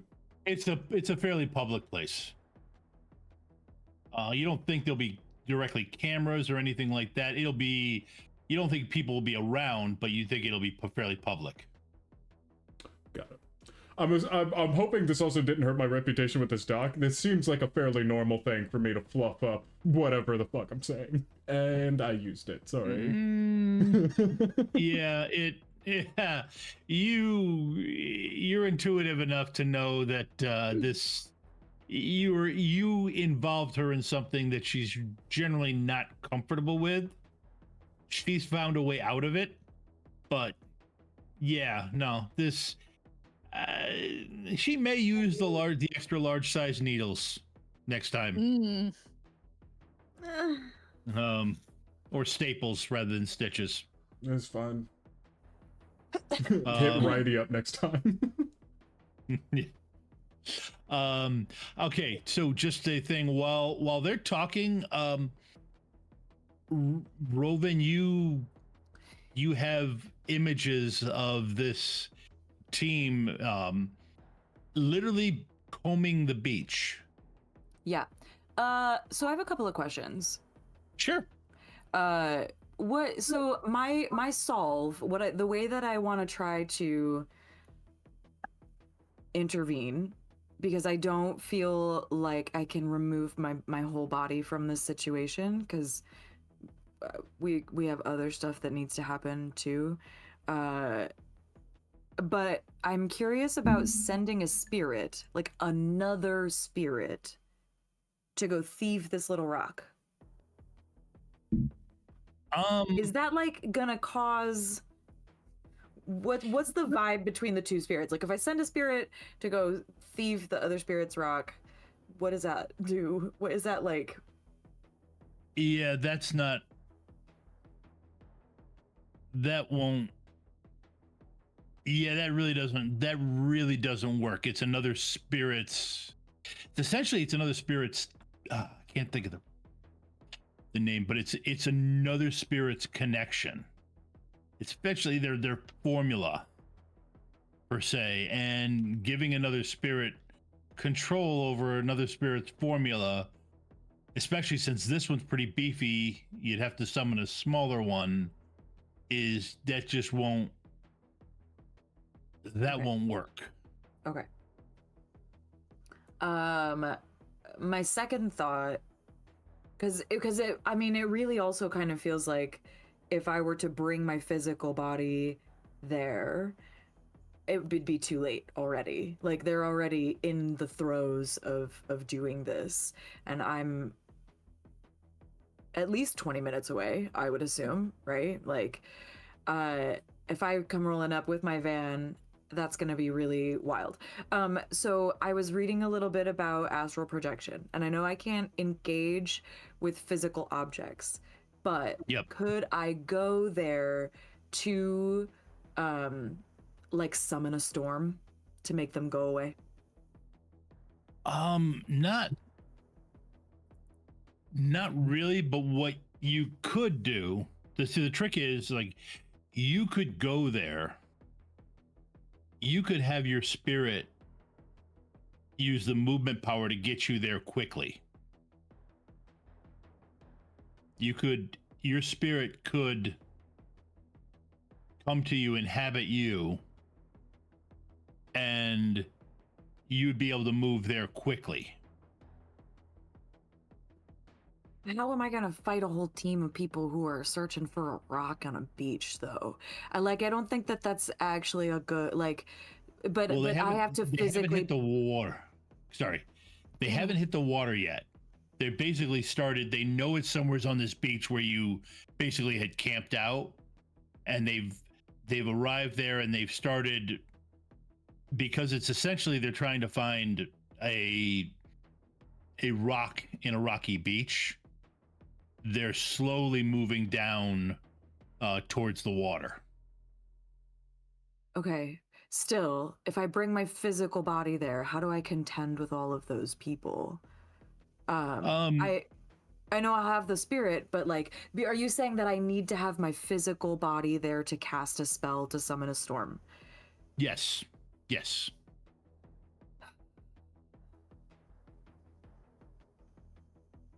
It kind of feels like I don't really have a choice, so I guess that is what I will do. Okay. I'll just have to I throw my keys to Buck and I say, I'm sorry, I can't help. I'm sorry to be I don't know what else to do. I've got to go. I don't know exactly how much context was shared with the rest of the group at this point. Go where? Without the bus? I don't know. I've got there's a team that's combing the beach where the stone that my spirit lives in is and I don't know. I don't have time. They're already there. I've got to summon my spirit and I gotta go. I don't have any other options available to me. But you can drive my van and I'll be able to come back soon enough, I think, as long as they don't kill me while I'm there. But I don't know what to do. You're not going alone, I'll tell you that much. Well, I There's a can't have team. it there. We can't all go. I don't know that the spirit can take us all there. We got and Violet and this whole thing. Hey. I've read at about 15, 20 miles an hour. I can do that for a little while. We can figure stuff out. I'm pretty fast. I can steal a car. I used to have one. I know how they work. We can figure stuff out. I will look to Buck and Raptor and be like, you two handle the hand situation. I think she needs somebody to go with to do some ass whooping. You know that's my best thing. This could. I'm not trying to put more pressure on you, Robin. I understand you are under the gun, but this could be our only chance to get to Violet.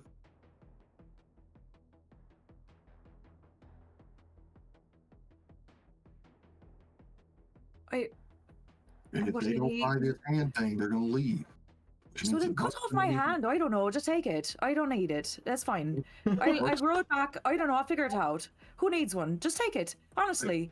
Let's go. I don't know how else. I'm going to muck it up. You know I can't see anything. I can't perceive for Drek. I can't convince anybody of nothing. I'm just the car. Drive the car. Take my hand. I don't know. I'm not saying you can't go. I'm just saying you need to go. Tank needs to stay. Right. We have to trust Robin that she can take care of this and that she wants to be here. She just can't. And I understand your need to protect her. The Tank, we really need you to protect Buck because I'm going to have to sneak around and slip a stealth tag on their vehicle. Y'all need to distract them because once this goes sideways, they're just going to leave. And if Buck's standing there by himself, they're going to take Buck. Okay. We have to trust Robin.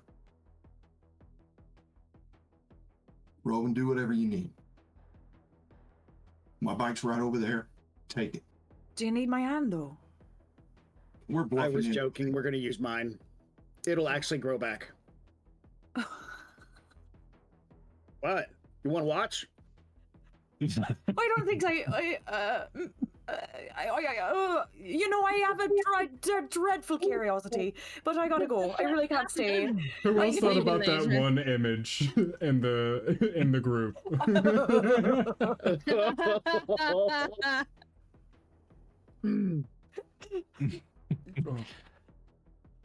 Okay. The cursed image. What? Okay. Did they decide that Rovan was still going to teleport? And I can't teleport. I don't know what's gonna happen. I just gotta call the spirit, and I guess we can move very fast. I don't know how it works. Just fast movement. Okay. Yep. Yeah, and I'll chuck my It multiplies your speed. Yep. By the force of the spirit? Yes. I think. Yep. So, okay. Go ahead and give me a conjuring roll. Rovan.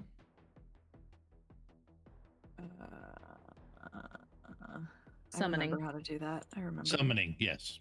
No, it's conjuring. Oh, it is conjuring, yeah. Oh, I guess. Oh, right. It's summoning. Right. It's essentially the same, I think. There is a button that says summon spirit, though. Yep. Okay. Nope. You got it. It doesn't take much to call your ally spirit to you. Yeah. Okay. You feel that what is normally a joyous feeling of you joining with the spirit is dampened by the anxiety both of you are feeling. But after that, go ahead and roll 12 dice.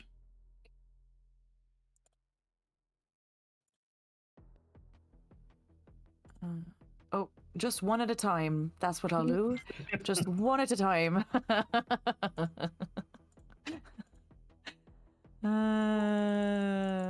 I'll just roll 11. We can include that one as a 2. I got a target of 5. All right. Roll them. Did it go? Yeah. Only 3. You good? All okay. right. All right. And you are off to your beach. Okay, and the rest of you are heading towards the meet. Buck, I'm going to have you drop me off a block away so that I can get up around behind him. I've got you. You guys keep them distracted. I'll get the stealth tag on the vehicle. Okay, so you're taking the van. Mm. Okay. Pulling up, drop. Yep, you get there, you see a van.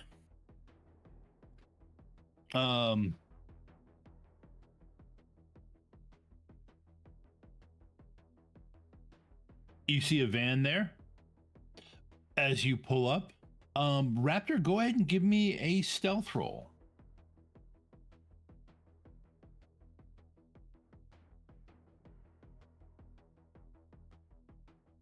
Oh shoot, that's for some reason triggered off of charisma instead of agility.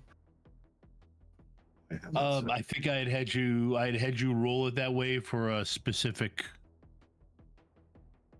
event. That makes sense. I think you were trying to make your way through a crowd. Pretty stealthy.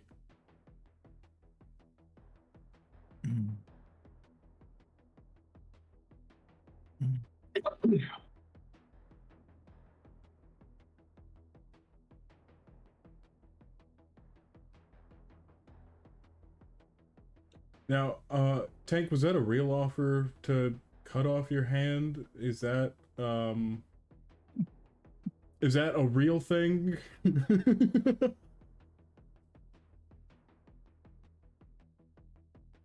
I'm going to spend edge. Normal metahumans do not grow limbs back like that. They are not lizards. Man. Shifters could. Shifters wouldn't. I'm going to actually spend 4 edge and make him reroll 4 of those. You make me reroll 4? I think that's the better way to go with this, yes. Okay.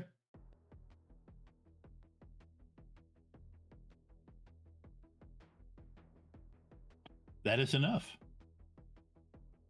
You are the attacker in this situation, so ties go to you. They have as you're sneaking up, I'll give you this thing. They actually have a very professional layout covering all sorts of approaches. This is not easy. These guys are not,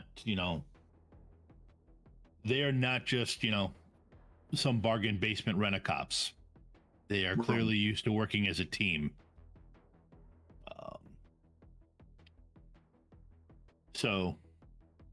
But you are able to make it up to the vehicle. This container, what was the proper way of storage? What does it look like? Is it like a ice chest, like a vase? essentially? Okay. You got basically a cooler large enough to hold the hand. It's an igloo lunch cooler. Yeah, and she told you, you need ice, you need this, you need to have it, wrapped with, and then she gave you some stuff. I mean, since you don't, unless you guys stop someplace and get a hand, you don't actually have a hand in there. So no, we have a ham. Hank has spent a couple minutes using his arts and crafts skills to create a hand ham for the way over. And Roman's fan is any piece I cut off went into a small skillet on the stove. I'm just frying it up and eating the hand pieces. Then I'm pulling out some makeup and I'm coloring it the color of skin. I don't even know what color skin it needs to be. It's just gonna be like Caucasian skin tone.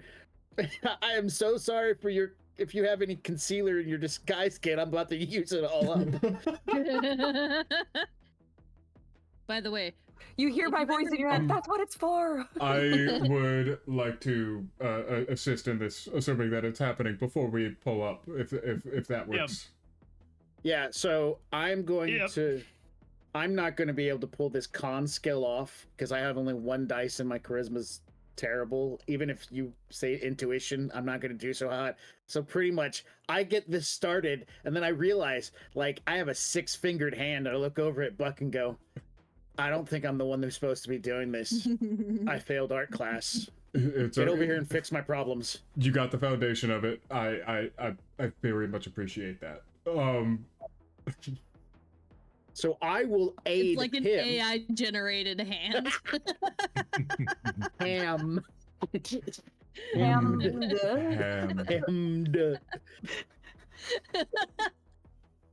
Okay, Just make sure you- so I'm going to make my con roll to aid Buck in his con roll, and since we have worked together for so long, yeah, hammed. He should get the teamwork bonus of an extra 2 dice. So is that intuition, logic, charisma? What is this? I'm gonna give it intuition because you're just kind of making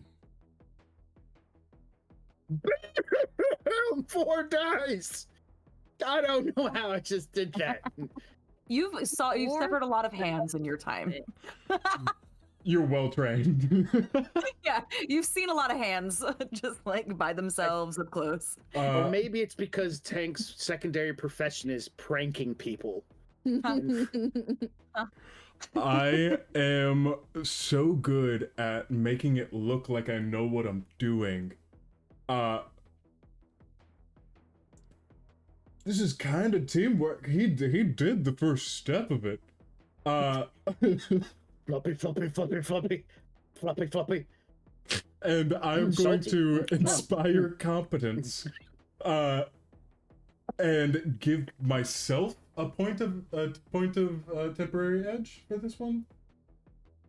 I think that is how that works. Yep. Especially considering that my intuition is only like 5.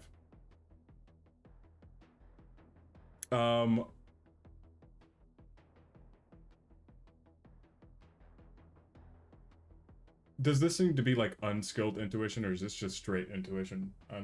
Con.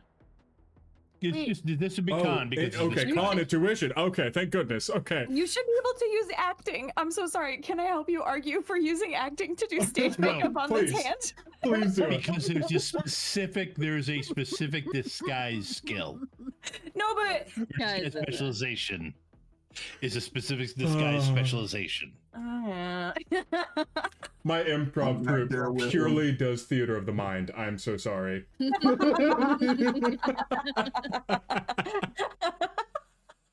This is all well and good, guys, but who's driving the vehicle? it does have an autopilot. Yeah, that's what the autopilot I mean, yeah. Okay. So I Arts got and the crafts. additional point of edge to begin with. I still have a full edge pool. We want this thing to look at least kind of convincing. Wait, what can I do to pre-edge? Is it needed to pre-edge on this? It's con and intuition. This high dice pool, you're best off post edging if you need to. Okay. All right, perfect. Then con intuition, and it rolled even though I meant to add the +4 modifier. You might not have modifiers toggled on. I thought I did toggle it on, but... And don't forget about the teamwork bonus. Hey. 2 extra dice. Yep. Okay. So that's. I mean, at its base level, we're talking. It's a thing of ham. So I mean, there is a limitation to what you can. There's Some really foundation on it. do. And I will trim some toenails off to get the fingernails looking good. You're so kind. You're so kind. Just be glad you're not there, Robin. we're like a kid and their mom the night before a project is due.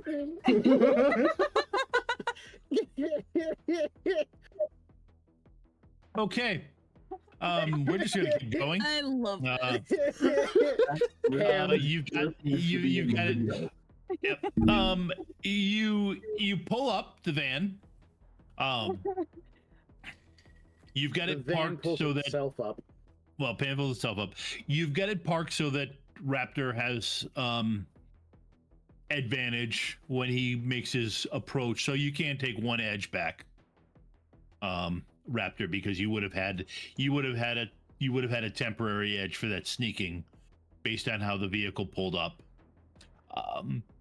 And how do you get out with the box? What do you do? There is a guy standing there in the same, nondescript black combat uniform that you've seen. There are people around, right?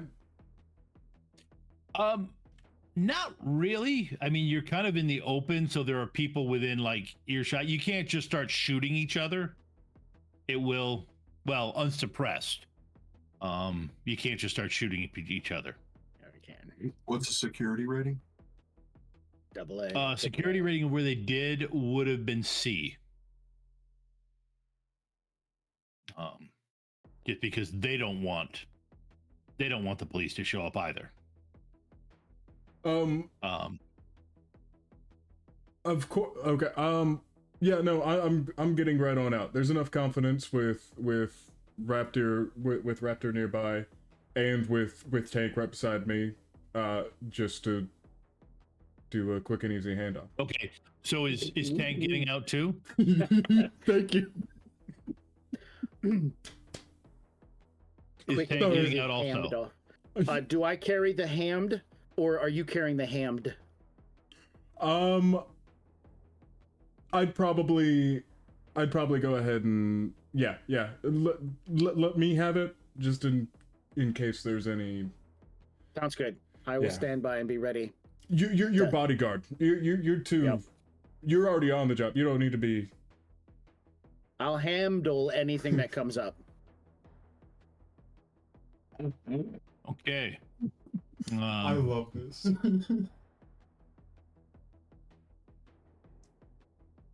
Tom hates it, and I love it. It's so good.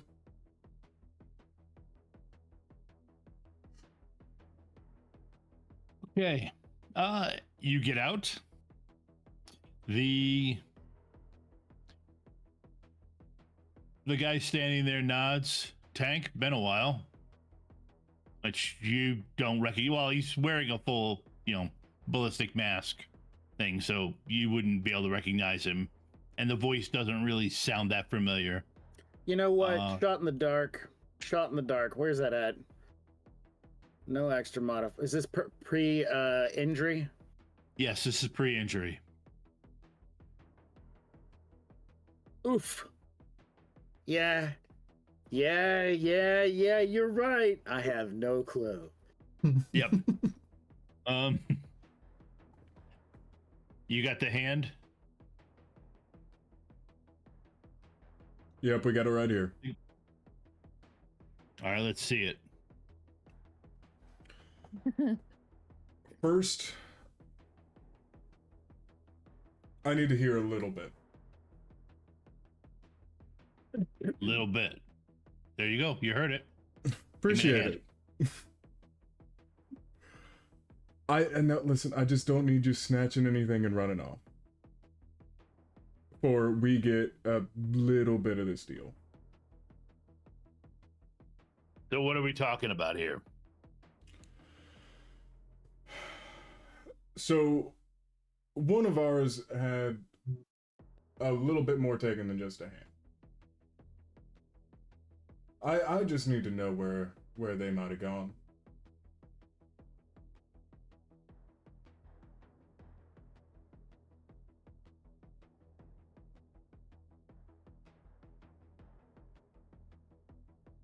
She's safe.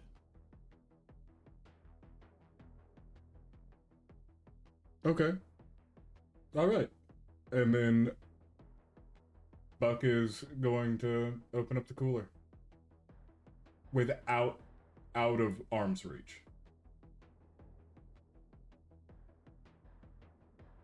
Making sure to jostle just enough.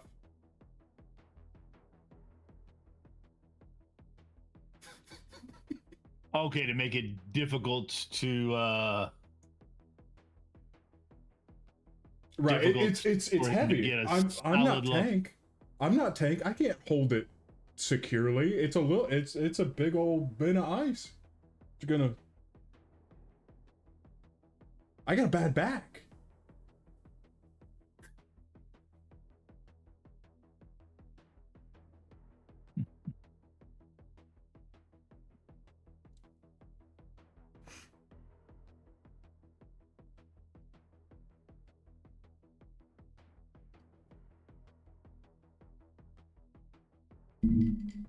Okay. Buck and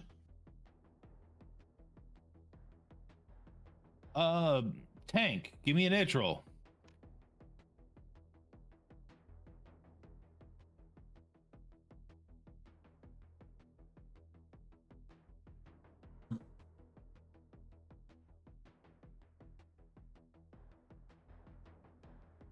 Too many windows.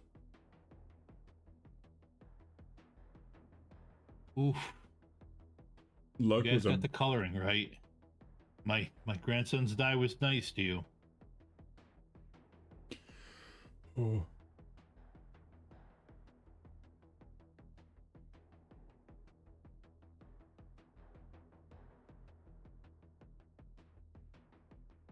All right.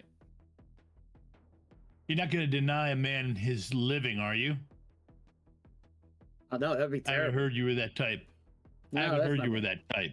Yeah, that's not me. So Not hand you over the either, hand. And you hand over the hand. When the time is right, you'll get her back. No, that sounds like a terrible idea, Buck. The right time is right now. Yeah. Yeah. No hand, no friend, no hand. I'm looking at Buck in confusion. Because, like, I'm assuming we kind of have to stall them in some way for Raptor to succeed, right? And I'm just going to be myself because I'm good at stalling. It's not a skill set that people can have, but I have it.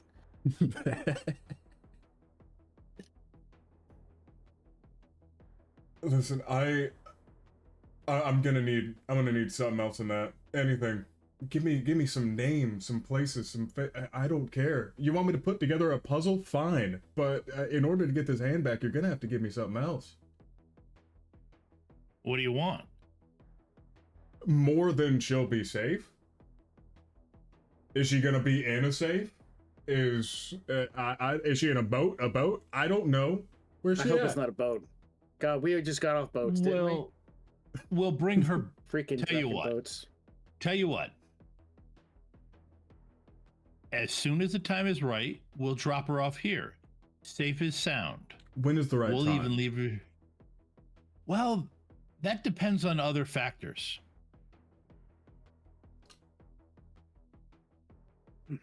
That sounds too sketchy.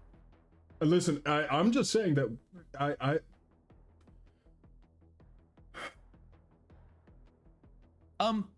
Give me a. Well, actually, you know what? I'm gonna swap. It's been a while since Ava. Oh. Gotcha. Yeah, go for it. So I'm gonna swap this while you're going back and forth with him. I thought to about Ava. I thought about counting digits, you know. Yeah. So, after you drive around for what you could be a couple hours, you are both hustled out and brought into a warehouse. And they do the completely stereotypical put each of you in a chair. That chairs that are back to back to each other.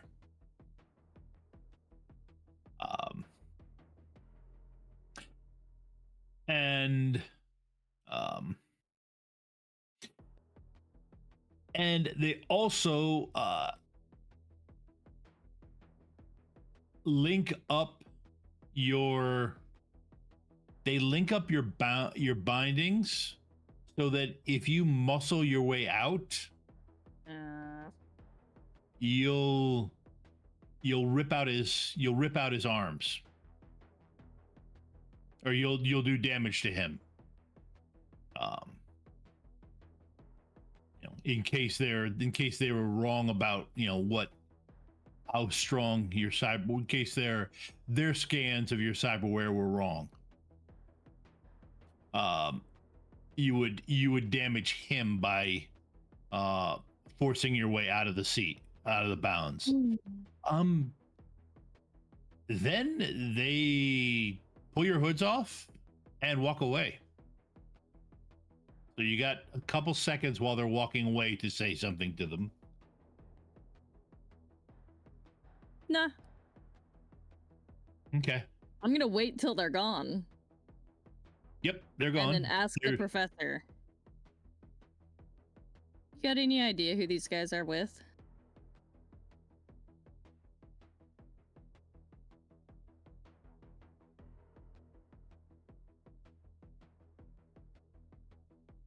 Because they don't strike me as independent contractors. No, they're not independent. How much do you know?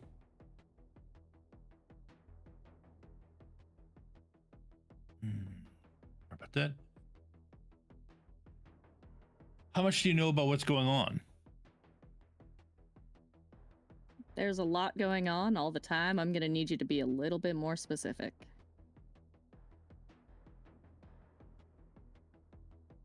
Does the term gray cell mean anything to you? I don't know, Tom. You tell me. Give me what knowledge you've got. You've got a knowledge skill. Biology. What knowledge skills? This would be Shadowrunner, scuttlebutt in the shadows type thing.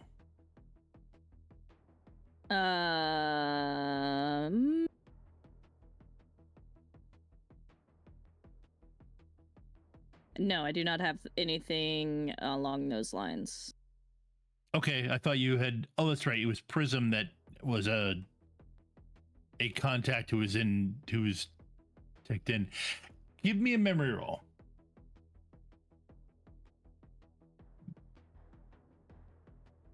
Five.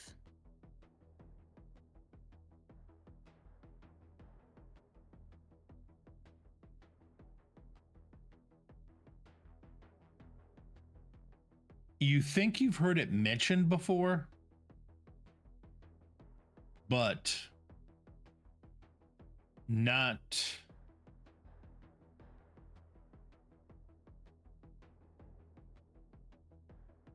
You're always busy with other stuff to actually like dive into it and look into it, or deeply question Prism about it.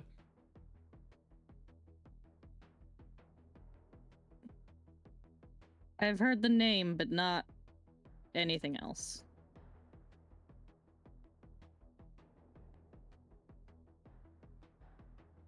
So the Shadow War, Dissing Shadow War means nothing to you?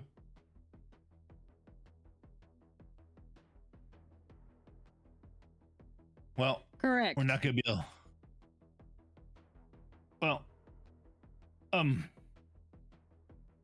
they have an interest in your friend, in one of the runners.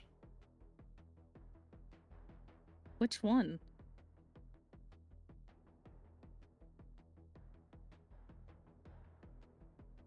The shaman. It's more magic Bulldrek, isn't it?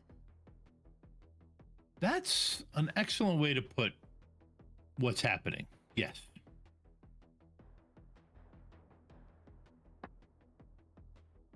Did they take my comm link off of me? Yes. Damn. Okay. It's set over. They didn't actually steal it. it's set, you know. Well, technically, I'm asking after my deck, which is in a comlink housing casing. Yeah. Yes. Right. Yeah. No. It's off of you. It's set off to the side. You can actually see it. Oh, that's cruel. Can I So they were access doing it, or is it off? It is often unaccessible. Yeah, and you are stuck in a jamming zone. Yeah, but I can fight my way through jamming, most jamming, some jamming. But not if I don't have my gear on me. Okay. Yeah. Shit.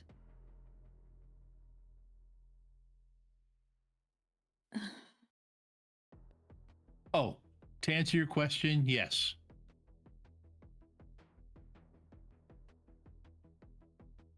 Right, good. We'll have something to talk about if we make it out of here alive. I think we will. I think they're just interested in your friend. Once they get your friend. But why did they take you? Because I was there.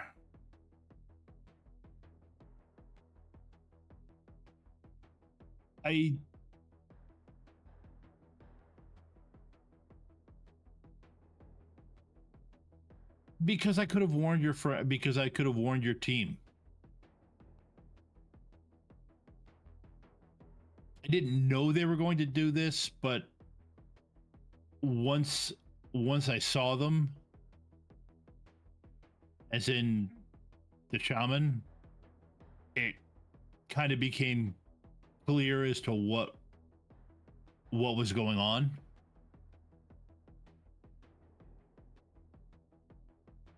Does it have anything to do with those weird monsters? I hate that word. Creatures that have been showing up recently? Describe them. Well, let me see. I'm not gonna call it what Tank called it, but it was like part puffelfish, part wolf. Oh, okay. You've already encountered the chimera. Many. That was just the first one. But not the big tough ones then. Oh, good. If Which they haven't ones are called the big tough ones? it's not a conversation to be had when we're tied up behind each other. Fine. But so this is research and on infected. Are the rumors right? What rumors?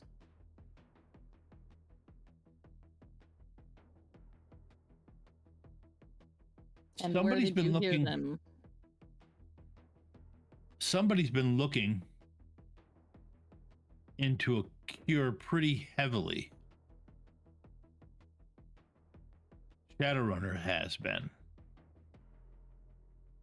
Internally, Violet does not say this out loud, but it's pretty clear on her face that, damn it, TJ. Yeah, he can't see your face. So, what,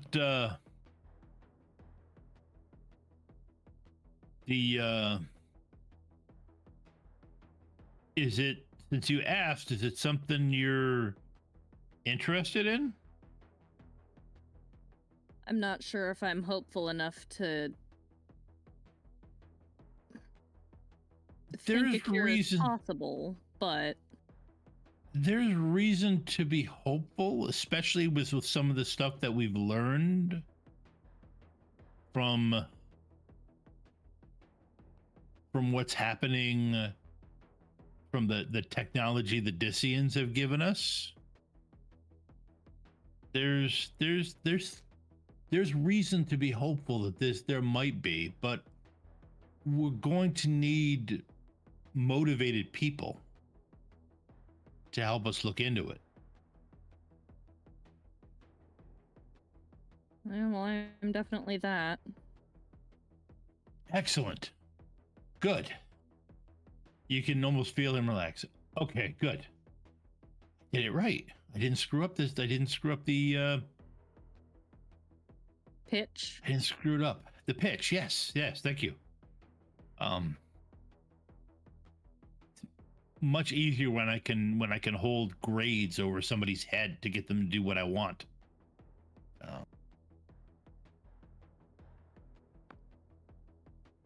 So as soon as either your teammates rescue us, or they capture the shaman, we can get started.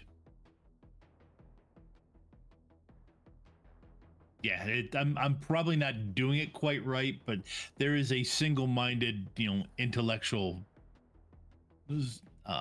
thought pattern that he is clearly Started on what?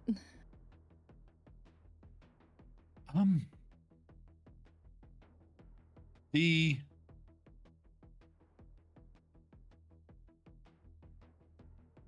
necessary project to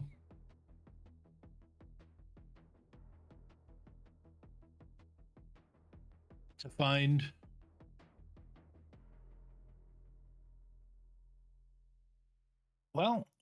we need a foundation dive. Need I remind you where we are currently? Tied up in a random warehouse, I don't know where. Pretty sure it's jammed to the 9 circles of hell and back. If not a Faraday cage entirely. So even if I did have my deck on me,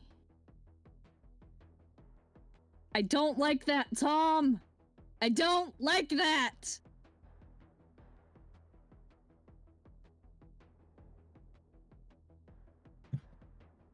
And I'd really rather not try anything to piss off our...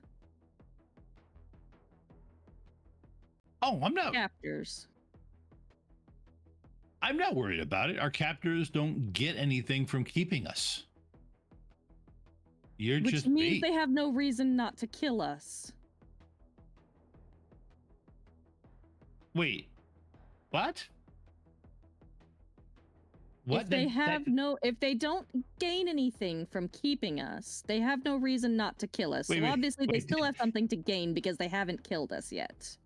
Well, yeah, they needed to distract your, but why would they kill us? I mean, that doesn't get them anything. Why would they kill us? Why would they kill us? I mean, I'm just an intellectual. They don't. What does it matter?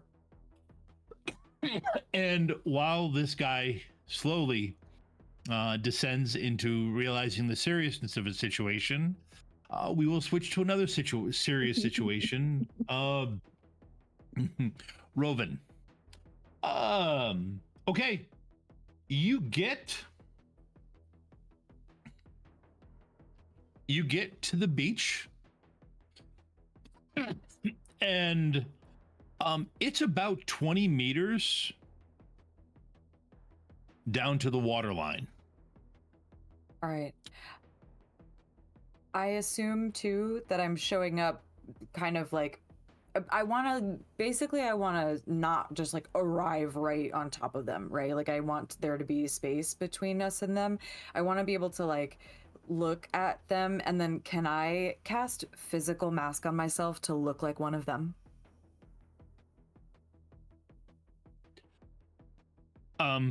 Yes, you can. Go ahead and roll it and add 6 dice. Great.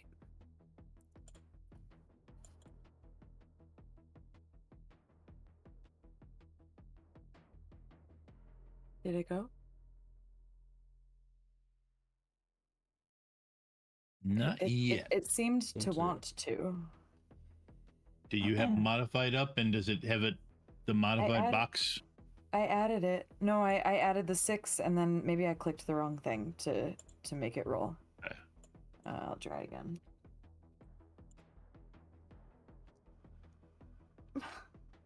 Now it's gonna roll it twice in just a minute. That's okay. I'll hit refresh. Oh, my character sheet. No. I didn't think through my actions. I can never open it again.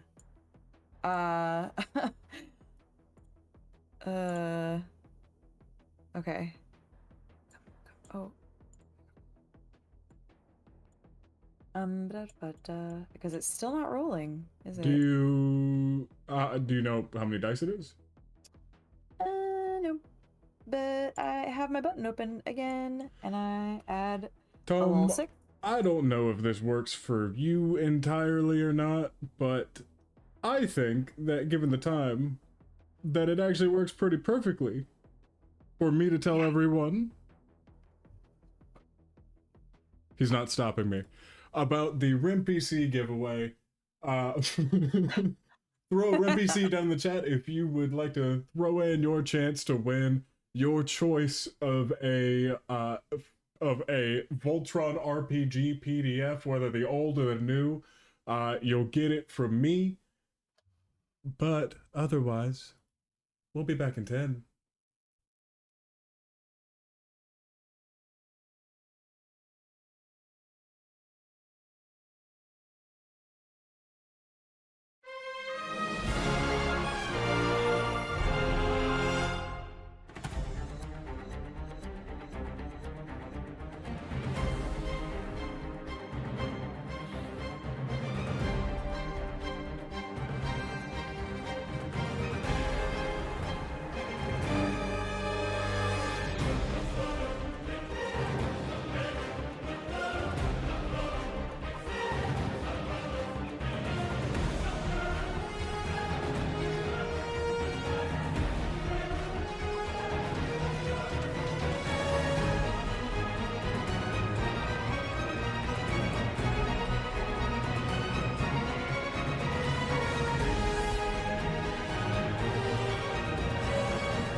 Can I just ask, what does a summoning tea kettle look like? Oh, a summoning tea kettle. It is made out of cast iron that has been painted ritually with symbols in blood, obviously, that are then coated and shellacked over so that they don't flake off, that way it can last for centuries. And we use a nice clear coat though, so you can see them quite nice, quite clear. We mix in with the blood, we mix in the iridescent paint, so it gives us a nice little beautiful shimmer, especially as it heats up. And as you heat it up, that's where the magic happens, because that is when all of the symbols start to glow and get bright and beautiful. And as the tea kettle whistles, that is the summoning ritual complete. If you have an interest in using the summoning tea kettle, or taking part in any of the other worlds in our games, you don't have to have experience. Just join our Discord, and the GMs will work with you and help you find a game you enjoy. The link is in the chat. Ready to level up your cosplay game? Check out the Geek Forge on Etsy. With a variety of props to give your photos that extra spark, you'll find just what you need. Hold magical fire in the palm of your hand, or take a potion to restore your mana. With a large variety of colors, you can choose your own magical flavor for your cosplay. Bring drama to your photo shoots with these vibrant props and more, all available at the Geek Forge. Are you ready to level up your cosplay?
Tired of getting left on red?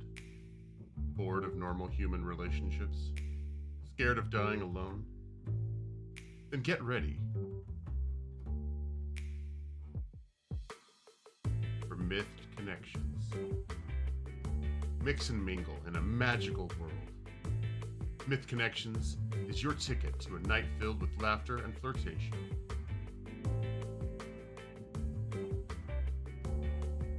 A must-have for those who want to explore romance in delightful and entertaining ways. Myth Connections, the card game of frolicking folklore and frisky fables. Coming to Kickstarter.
Hello. All right, we are back. And Rovan has thrown me a curveball by going all stealthy and doing the physical mask. So if you want to roll that as... Yep. Now that we figured out that my button is just broken. And so I'm just going to roll. And you said 6 was my modifier, right? 6 is your modifier, yes. Yeah. Okay. Okay. So, all right. So what you are... Okay. So... I just want to look exactly like one of the other dudes, but like with a different color hair. And like well, the thing is, they don't have... You can't see their faces. Oh, okay. Well, then I just will have the mustachioed... Yep. Why did I forget my name? Yes, it's the muscled mustachio. Thank you. Then I forgot about being muscled. But I'll wear my mustachio face. Don't worry, I'm still coming out with the board game. Yes. Yeah, no, I wrote trying to think. I actually came across it as I was looking for other stuff. I have the origin story of the muscle mustachio written. It was a good day. Yes, it was. Wait, Max, why can't we hear you? Oh, because we're not supposed to. Oh, he's talking to somebody else. Yeah. Okay.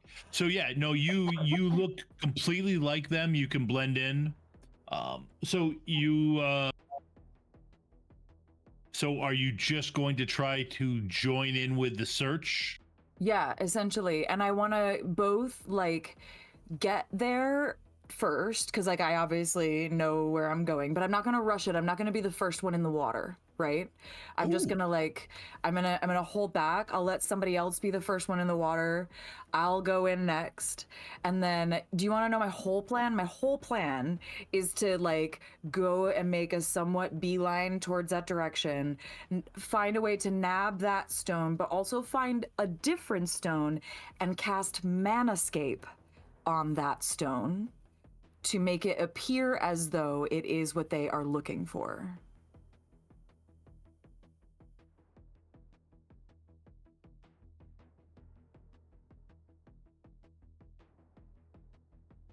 Okay. For this.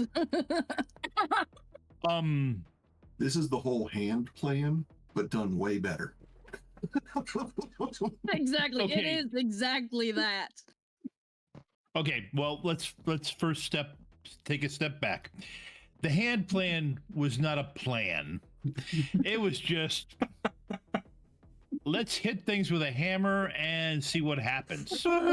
Which, hey, trust me, I've made a lot of stuff by hitting it with a hammer and just seeing what happens. So I can't argue against that.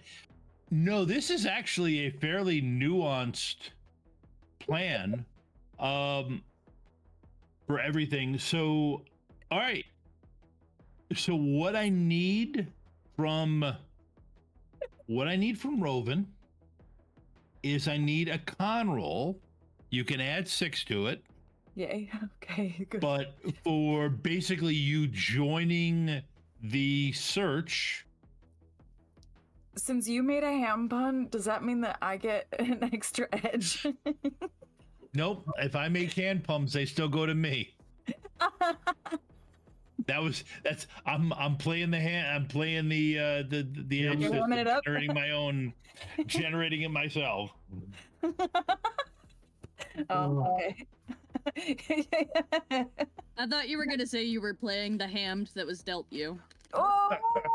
I could have sworn that was what was gonna come out of your mouth.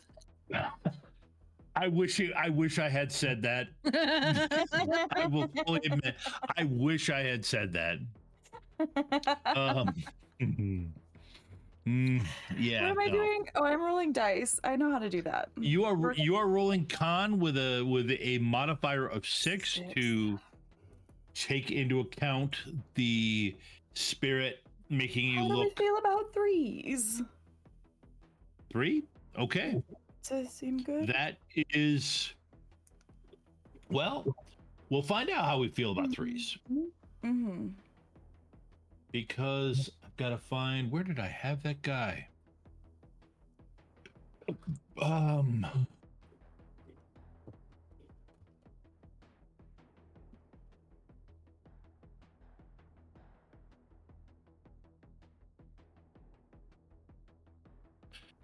Let's see. There it is.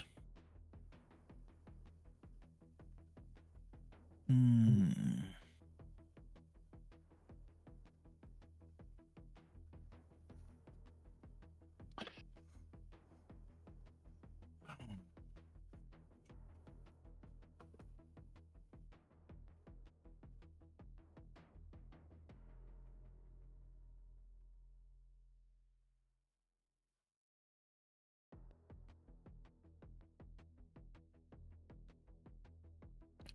Three is enough.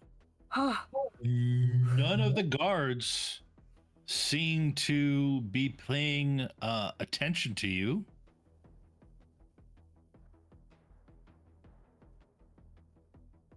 Let's see.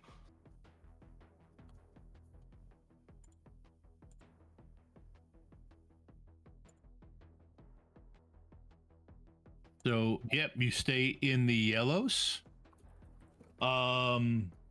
Let's see what the leaders judge intention. Leaders judge intention is just.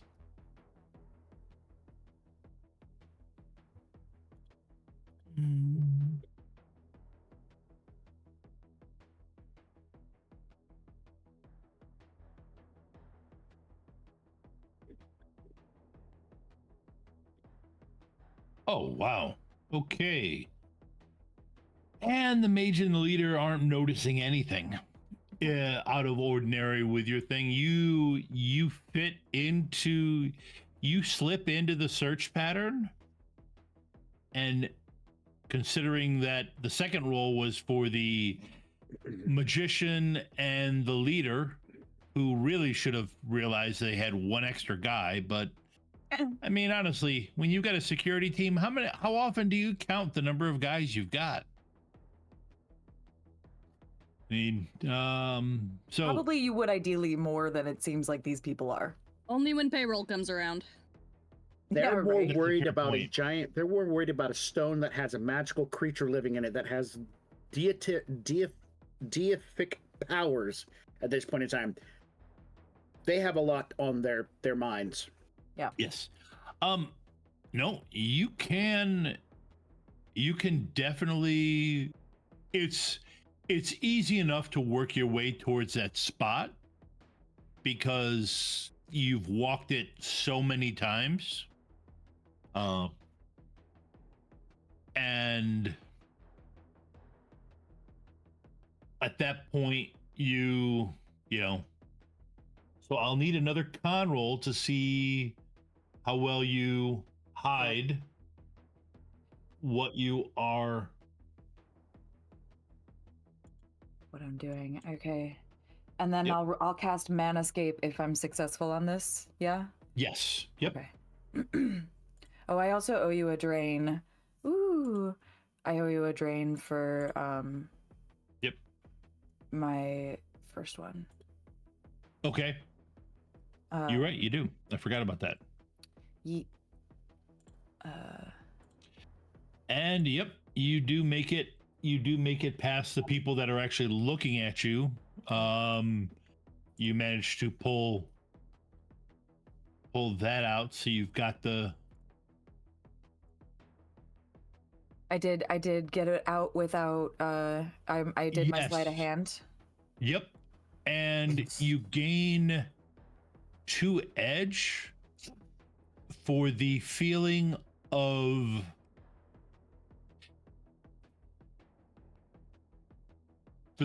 relief that you feel from your ally spirit. It's effectively, this stone would have been a magical leash. And I say magical leash, and that's probably lowballing it.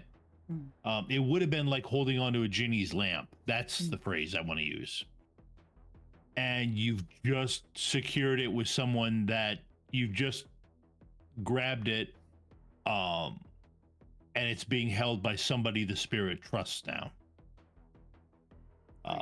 So, okay, go ahead and give me the mana escape roll. Yeah. Let's see if that's. And you can add 6 to it. I don't need to increase the area if I cast it on an object, right? Right. Because it will just stick with the object. I believe so, yes. Maybe I should read that really quickly. Yeah, I was just taking a quick look. It's on 39 in the PDF of Street Weird. Yes, it is. Street Weird, for those watching, is pretty much, if you want to play a caster, you buy the core rulebook and you buy Street Weird.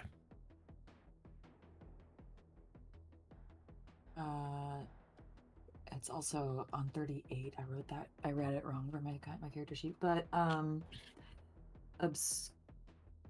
guess it's use Manescape to obscure all magical activity and hide the fact that there are magician. It can only change or hide an existing aura. Yeah. And a rock is not alive. It doesn't have an aura. Nope, you're right. It does not. So yeah. But I can hide the aura of the one that I have. Yes, right? you can. So you could slip that in. Okay, so that would change what you did. But yeah, you can go ahead and cast Manescape to hide that you found something. That sounds like what I'll have to do. I don't know that I'll be able to pass off something else, and that's okay. No. That would draw attention to me anyway. Wait a minute, I forgot what I'm rolling. I'm still rolling Manescape. And I'm not increasing the area. Okay, that's what we decided. Ooh, I think I'm gonna probably use some of my Yeah, you probably should use, like I told you, you got once you grabbed it, you got 2 edge. Yeah, so... I think if I'm just gonna go ahead and re-roll all my failures, and that's 4, right? Because that's a lot of failures. Yes. Okay, so re-roll all of them. What?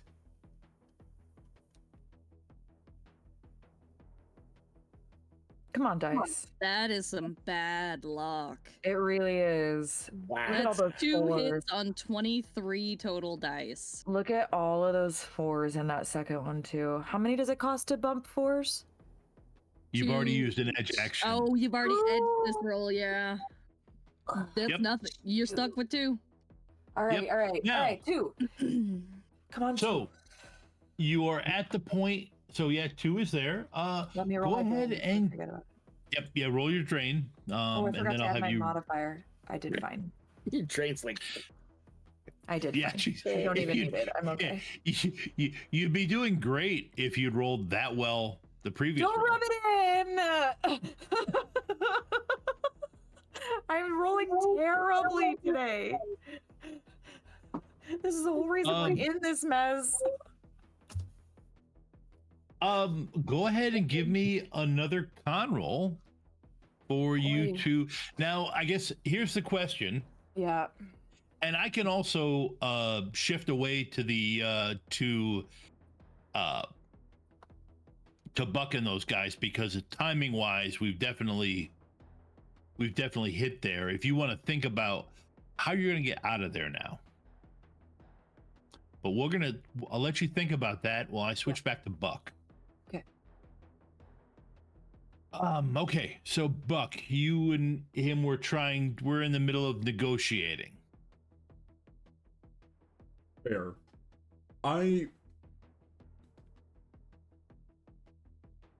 He's being so incredibly vague at this point. With what he's trying to say, with Violet being safe and all of that. I'm just gonna judge intentions on this. Okay.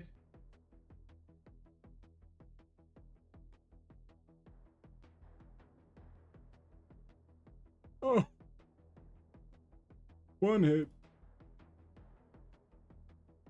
I think our luck is gone, guys. Goodness. You need any edge? I still have 5 edge. Because because I didn't even use my temp edge, but I think that's gone as soon as that was gone. As soon as that particular roll was gone. If you gain temp damage, yes, it was. And But I doubt you that. still have first impression edge. Ooh. You're right. And that gifts an edge? Or was that 2? That gives 2 edge.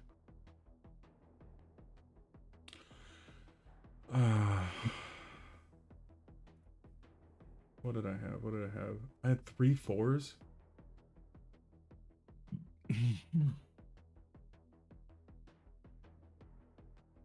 I'm thinking that I at least need to get up to 3. But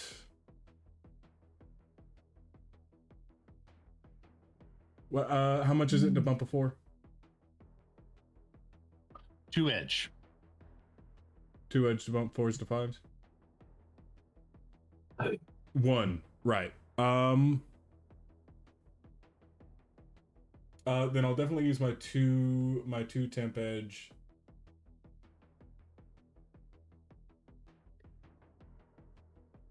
I'll bump 2 edge. Yeah. Bump 1/4 to A5.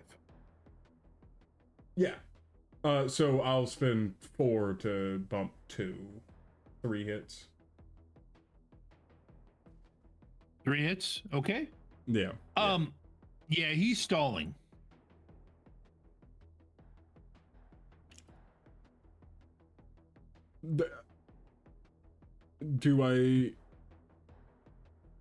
Can I decipher anything else, or is it just like he's trying to hold on to us?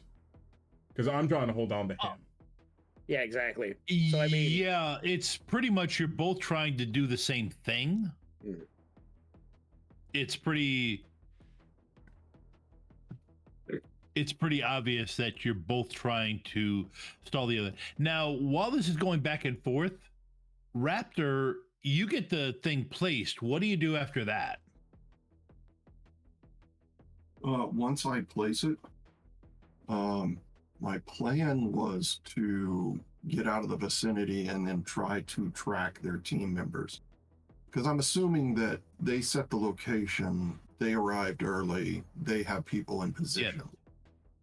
Yeah. And so my entire thing is to try to find one of the people that is in position that may be left behind when they roll out, that will have to make his way back to the rest of the team.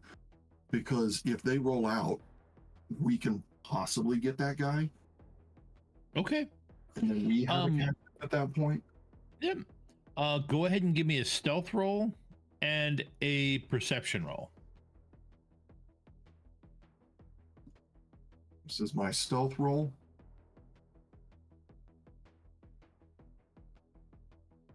Oh.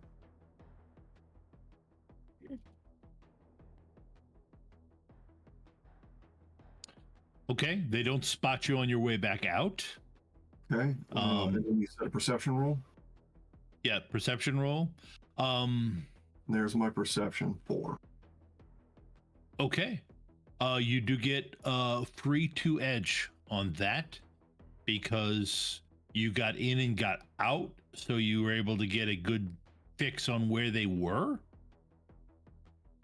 So go ahead and you can use that 2 edge. It's just temporary for this situation, so you can use that in your perception. Use it, yeah. And that means I'm down to that. Yep. So I'm gonna re-roll 2 dice then at that point, or Yep. I got a 4 in there. Shadowrun. Let me just bump a 4 to a 5 with that 2 edge, and that'll give me 5 successes. Okay. All right. So with 5 successes, since you got past 4, man, every time one of the cats goes past, it's like it.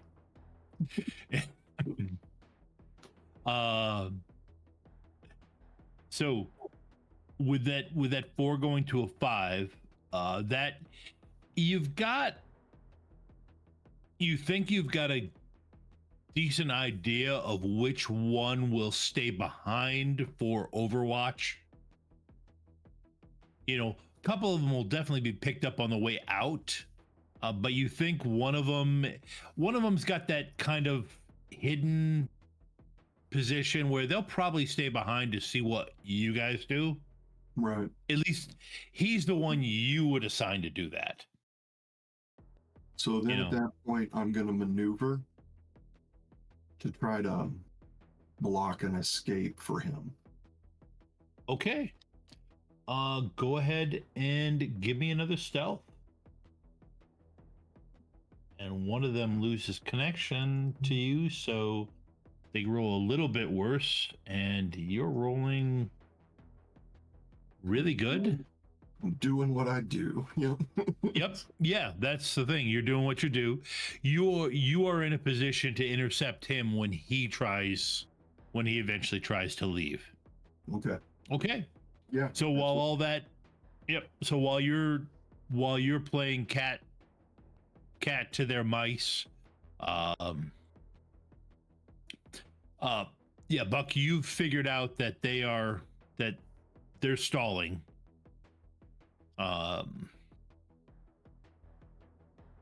What?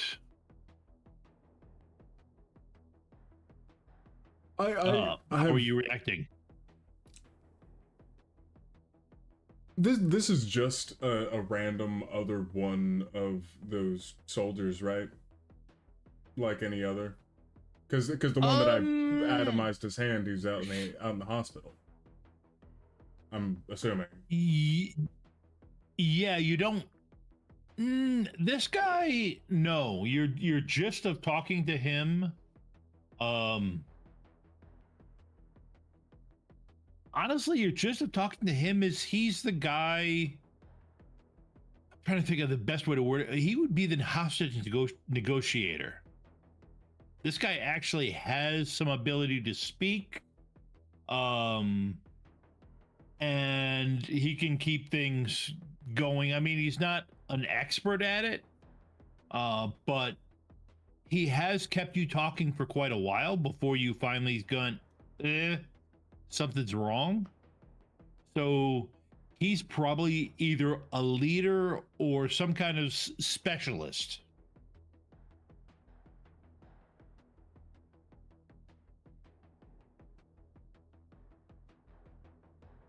With that previous judge intentions,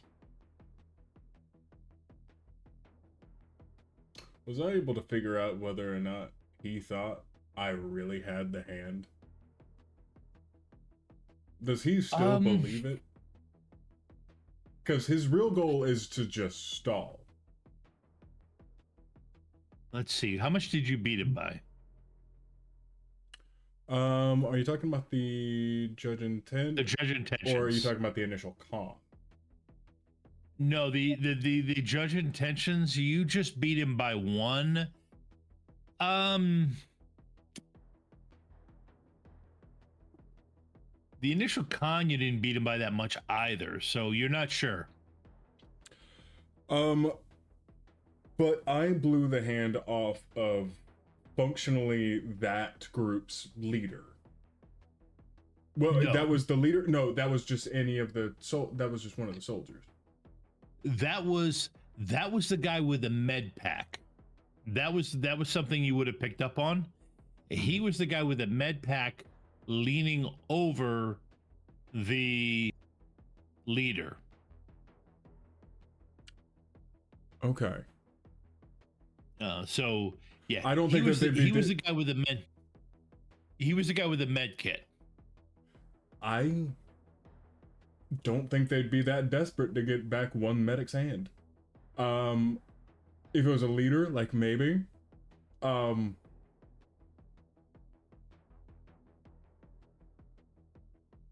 think they don't care whether it's real or not.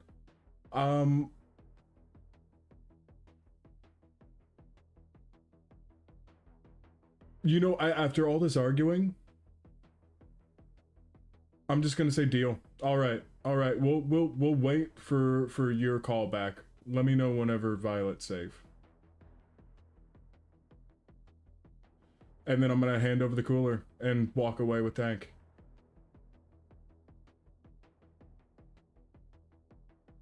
And Tame's gonna be like, yeah.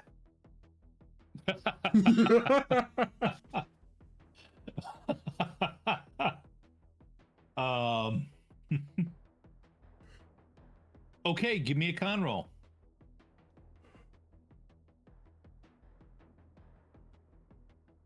Wow. I don't know how far the acting specialty rolls. That acting would be part of that, because you're Okay. acting. You're essentially acting like, okay, I believe you, and this is all I can do. I give up. I concede. Fully playing a role rather than Now, just one little lie. Yep. Now, that said, I rolled 5 on my judge intentions just to set the difficulty level.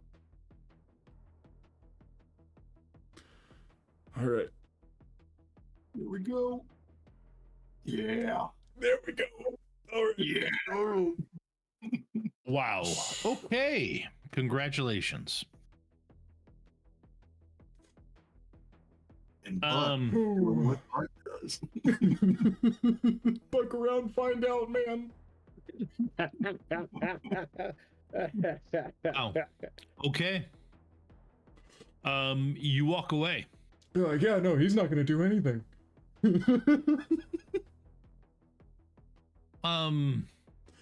We're hanging our heads down low as we walk away, or I am, and then I'm taking Tank's head and I'm forcing it down.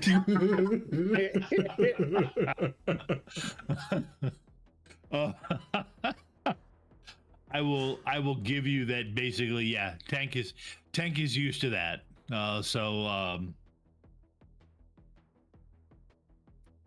Okay. No, you walk back into the vehicle, and you start driving away. Now, question. Actually, I will ask for a perception roll from both of you. A perception roll and -4 from Raptor. -4. Yes. Well, Raptor was focused on some pretty specific tasks. Yes, There's a chance Raptor spotted it. I still got 4. You still got 4. Yep. I got 3. Yeah, you got 3. Okay, nope, no problem. All right, so you drive away. I would like I would like to give Raptor 2 of my edge so that he can bump one of his force to a 5, giving him 5 successes to ensure that whatever he needs to see, we see. I have 2 edge. If I need to bump it to a 5, I'll give you 2 more so you get 4 and get to reroll everything that failed. Okay, you know what? It was pretty tricky because the guy couldn't see, but let me see. That's what the -4 was. So let me roll the sneaking.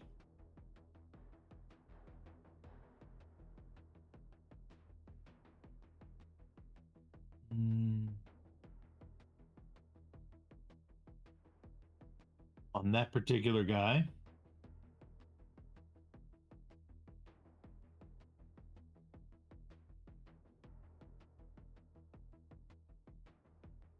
Okay. I'll spend my 2 edge. Yep, I'll spend the 2 edge to bump to the. Okay. 5 successes to beat him. All right. It probably doesn't change what you do, but you do spot that one of the guards, as you were getting lined up on being able to block that guy from leaving, you were able to get an angle and spot one of the guards essentially placing a tracker on the van. Right. I had already planned on bug scanning our van, so yeah. Right. Yeah. So it is of the case. So as we're walking back to the car, I'm just gonna get Raptor and just say, hey, we're pulling out of here. You all good? Oh wait, no phone. Oh, this is why you should be on the Matrix, kids. Hey, Raptor and Buck take an edge for role playing correctly the difficulty. Take it, I'll take it. Violet, give me a perception roll. Is this tied to a particular sense? I would say it's probably hearing. Of course it is. Alright, well, I have enhanced hearing in my earbuds, so I get at least +1. 2.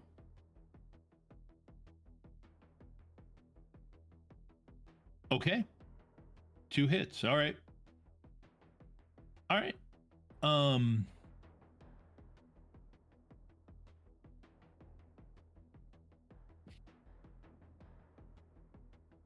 I don't like the threat level. Do you do anything to calm down the professor? Because effectively what you did was you set him off with I realizing realized that. just how dangerous his situation was. Okay, yes, she will try to calm him down. She might make it worse because I know exactly how she tries to calm him down. As soon as, like, he takes a second to breathe, she's... she says, look, they haven't killed us yet. That means they have a reason to keep us alive, which means there's a reason that we are still alive, and we have no say in whether or not that changes or not, so you might as well just take a deep breath. They want us alive for some reason. If they didn't, we'd already be dead. Okay. You have influence skill? No. I got 7 charisma, though. Okay, give me a charisma roll. 2. I'm rolling the 2s today. 2. Okay.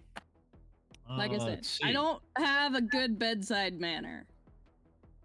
I'm like the Dr. House of Shadowrunners.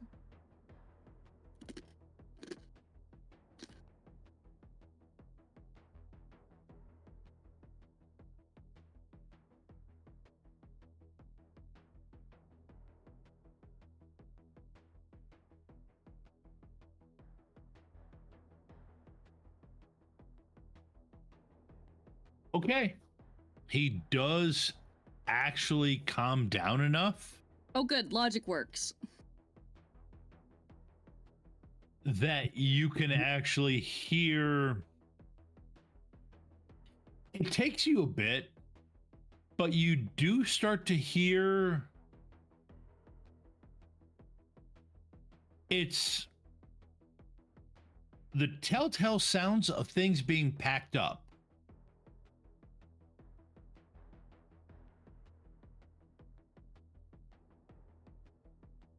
It's either good for us or bad for us.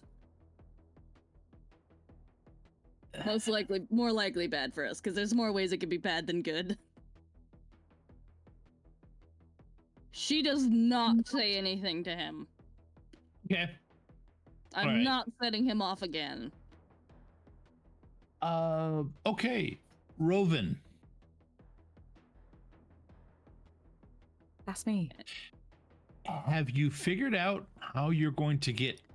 You've got the stone. As far as you know, you were able to pull off grabbing it, escaping it. How are you going to get out of there? Now, here's just to set the stage correctly. All of you are in the water. Up to, well, how tall is Roven? About 5'9". Okay, so all of you, well, yeah, you're in there about, well, actually, yeah, you're physically in there about to your neck. You look like you're in there. Yeah, you look like you're in there only to about the middle of your chest. Okay. because of the physical mask. Mm-hmm. But yeah, you're in there to your neck, and realistically, it is the water.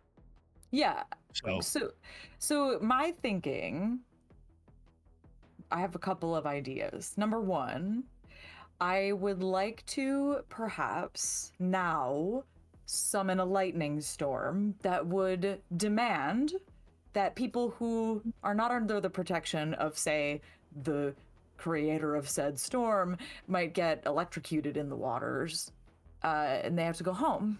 It's time to go home. They gotta call the game, you know? The public pool is now closed. Yeah, it's Adult you know, Swim. it's not it's not safe to be in the water anymore. We gotta go home. I love that the default is home for getting electrocuted by lightning. No, I mean, but it's like you can't play when it's thunder and lightning, right? It's like that's what I'm meaning. It's like if there's lightning on the field, you can't play. Well, I mean, you could just wait until it's their bedtime. you do realize that you are talking to a GM that was out fishing when he was 6 months old in a lightning storm with his father and uncle. Does that? I'm not sure if that says anything good or bad about my upbringing, but yeah, yes, lightning strike, yes, you can do that. Okay, You can go ahead and go ahead and roll 12 dice to summon a storm, which is if you're looking for the Great Spirit powers, it is in Street Weird on page 70. Great. And then come on, baby. Threes. Okay. So effectively, yeah, you hit one of the people around you, or you strike one of the people around you with a lightning storm. Well, do I have to actually hurt somebody, or can I just scare them?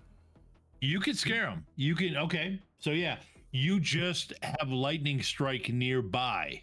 Yeah, I don't want it to seem so targeted. I want it to seem like a natural disaster that's happening, so that they're just like, we should just go home.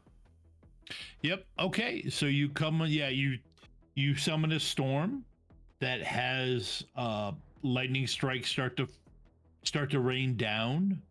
I take Like it you're going to use that on the edge. Yep. I take it you're going to use that cover to try and slip away. Yeah, and is it possible that I hide in the plane of water for a little while? Yes. That's what I want to do. We're just gonna go underwater instead of trying to like leave with everybody. Like if I have to, I'll pretend I'm drowning. But if everybody's gonna clear the water because of the scary storm, then I would just like underwater and never come up again. Strike the water and be like, "Oh, I got gone." Ooh, ow! Go home! Ouch! Yeah. Melt. Ooh, ouchie! I'm melting! You shouldn't be out here! Go ahead and give me a con. Go ahead and give me a con roll +6. Okay.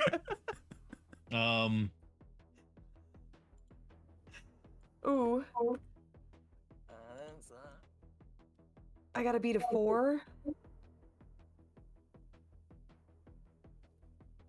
Yes, that's the ones around. Well, you gotta admit, at that point, these guys all become, it's about your buddy. So they all watch each other. So seeing you slip under the water. Do you need edge? Means, yeah, I was about to say, I don't think you can give me got? edge. I can give you edge. Are you able to? Listen, we just click. Yeah. Yep. That's true. Because I've only got 2, and if I could have 2 more. I will give you 2. Okay. And then you can spin those 4 and re-roll all failures. Oh wow. Is what I would do. Rather than get 2 guaranteed successes.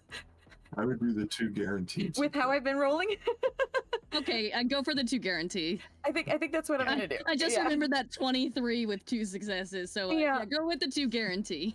That would be wild. It's better to be convincing instead of superb.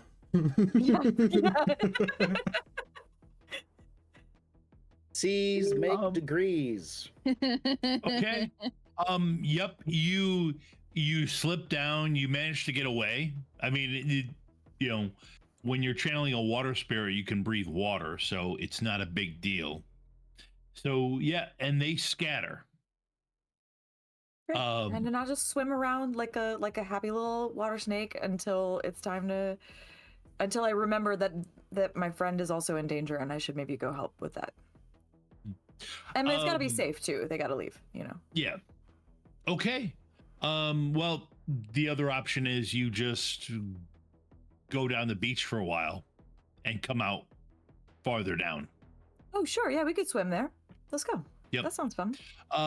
Okay. So, Tyler, I think this is an excellent moment where I figure out exactly how these guys are going to, I take a couple moments to figure out how these guys are going to screw you over, are going to try to screw you over, and also mess with Violet's life, since Rovan has slipped out of my evil plans completely. I don't know if that bodes well or poorly for my chances of survival now. Rovan did have a good little, yeah, no, you may be getting double trouble. Rovan had a good little bit of time to think, but that was a really good way to get out of that. Yeah, no, trust me, that was honestly perfect to get out of that situation. I did not expect it. I wasn't even thinking about the physical mask. Genius. Yep. That was good. Everyone, if you haven't already, make sure to drop a NPC down in the chat in order to enter for your chance to win your choices of a Voltron RPG PDF once the project fulfills. That is direct from me. If Catalyst reimburses me later, I'll put an addendum in that. But we'll see you all in 5.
Can I just ask, what does a summoning tea kettle look like?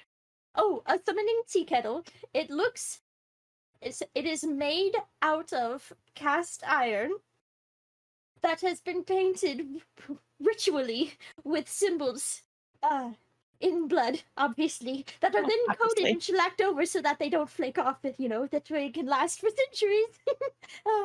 And we use a nice clear coat though, so you can see them quite nice, quite clear. We mix in with the blood, we mix in the iridescent paint, so it gives us a nice little beautiful shimmer, especially as it heats up. And as you heat it up, that's where the magic happens, because that is when all of the symbols start to glow and get bright and beautiful. And as the tea kettle whistles, that is the summoning ritual complete. If you have an interest in using the summoning tea kettle, or taking part in any of the other worlds in our games, you don't have to have experience. Just join our Discord, and the GMs will work with you and help you find a game you enjoy. The link is in the chat. Ready to level up your cosplay game? Check out the Geek Forge on Etsy. With a variety of props to give your photos that extra spark, you'll find just what you need. Hold magical fire in the palm of your hand, or take a potion to restore your mana. With a large variety of colors, you can choose your own magical flavor for your cosplay. Bring drama to your photo shoots with these vibrant props and more, all available at the Geek Forge. Are you ready to level up your cosplay?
Tired of getting left on red? Bored of normal human relationships? Scared of dying alone? Then get ready for Mythed Connections. Mix and mingle in a magical world. Myth Connections is your ticket to a night filled with laughter and flirtation.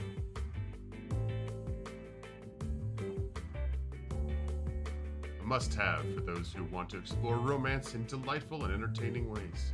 Myth Connections, the card game of frolicking folklore and frisky fables.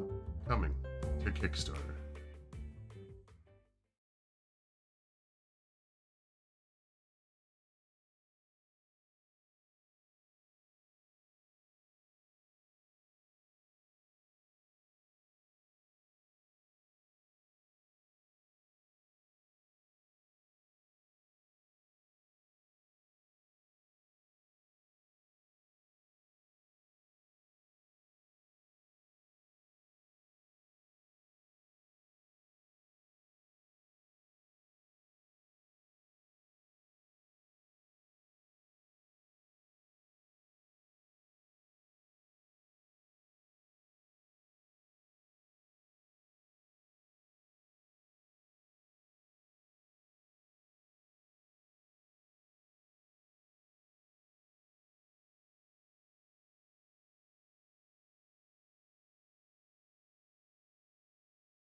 Hey everybody, I didn't say it last time, but last chance to drop a RMPC down in the chat in order to win your choice of PDF of either the Legendary Defender or Defender of the Universe Voltron PDF as soon as it fulfills. Or maybe before a little bit, I don't know. I don't make the rules, sometimes I do. Anyways, let's get back into it. The key thing with rules, Tyler, is that it's easier to apologize than it is to ask permission. I don't even apologize. Especially dealing with certain people. That said, as the team is driving away, and Violet is hearing what sounds like packing up. Raptor is approaching his quarry. Mm-hmm. And I plan on taking the handle of my monofilament like it's a pistol barrel and putting it in the back of his head and say, "Don't move, let's talk."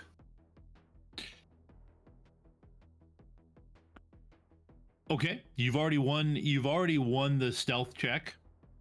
So that you did last turn. There's no sense in me doing a whole bunch of checks. And you hear, and you spot the telltale signs of dropped shoulders, embarrassment. Okay, what do you want to talk about? It's very simple. We were hired for one job and one job only. We were to get the briefcase and hand it off. This thing between you and us has nothing to do with us. I don't care what you do with the professor. I don't care what you do with any of them. But I'm going to tell you this right now. The girl that you have, that's my goddaughter. And I will move heaven and earth. And as you can see right now, she is the only thing in this world that keeps me from going on a mass spree. Now, to quote an old movie, I have a particular set of skills. And I will move heaven and earth if you lay one hand on that girl. Now, hey guys, he's the whip. He's the whip wielder's goddaughter. Let her go, and then we're done. Okay, boss. I got it. All right. I'm going to swap up an AR tag. That's her location. Very good. Now I'm going to go pick her up. I'm going to put some plasteel restraints on you because I'm going to hold on to you until we have her secured. Once she's secured, you have my word. You will be unharmed and let go. The only reason people were harmed is because it jumped us. It's all part of the game. Well, all part of the jobs. Okay, I can live with that. Put your hands behind your back then. Hang on. You hear the click of a safety go into place. And he puts his hands behind his back. And I'll restrain him, and then I'll walk him down to the rest of the team. Okay. I assume at this point you guys get rid of the tag. You stop and get rid of the tag that you heard of. Okay. Put it on something else so it moves in a different direction. Another vehicle, stray animal, person, whatever. Okay. Why did that tag just run up a tree? Well, I mean, if it moves in a different direction, that buys us more time. Right. Yep. Before any of this conversation happens, though, I'm gonna say, what are you doing? And I'm just gonna make up a name. What are you doing, Dino? We were supposed to. Did you get the? Is he jammed or? No one can hear us, right? Oh no, I threw it in the water. Oh, but no one can hear us, right? Just making sure there isn't like some sort of live feed. Okay, you're actually talking to the guy that you grabbed, that Raptor grabbed a hold of. Oh no, I mean I'm just talking to Raptor effectively, just going like there's no live feed going on right now, right? Well, I have no idea. That's why I got Violet.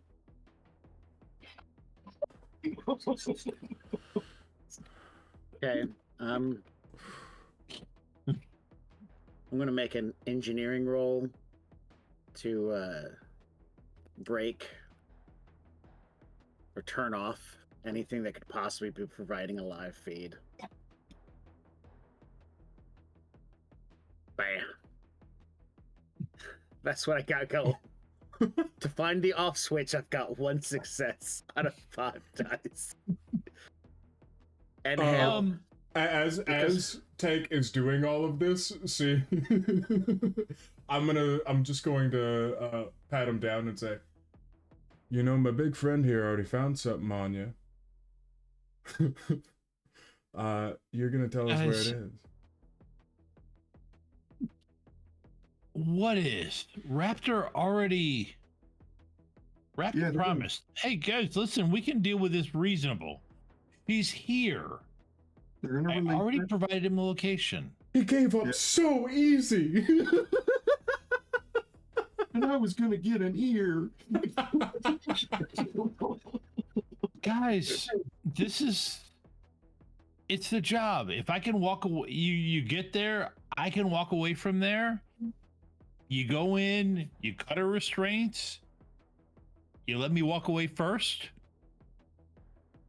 Everything's good.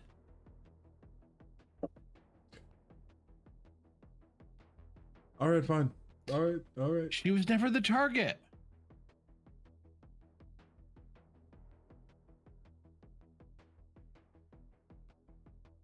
You can even have the professor. What are we gonna do with the professor? I don't care. Okay. I mean, we'll take him. Yeah, we'll take him. You sounded way too sure about that. Buy one, get one free on hostages here. I mean, sure. I mean, it's a free I mean, yeah. And I wouldn't pay for it, but sure. Maybe he can make some new gas bombs. Hey. So, you guys go to that location? Yes. Yeah. After disabling his stuff, but just because, yeah. Flip the switch off and he can't visually film where we're going and stuff, whatever. Yep.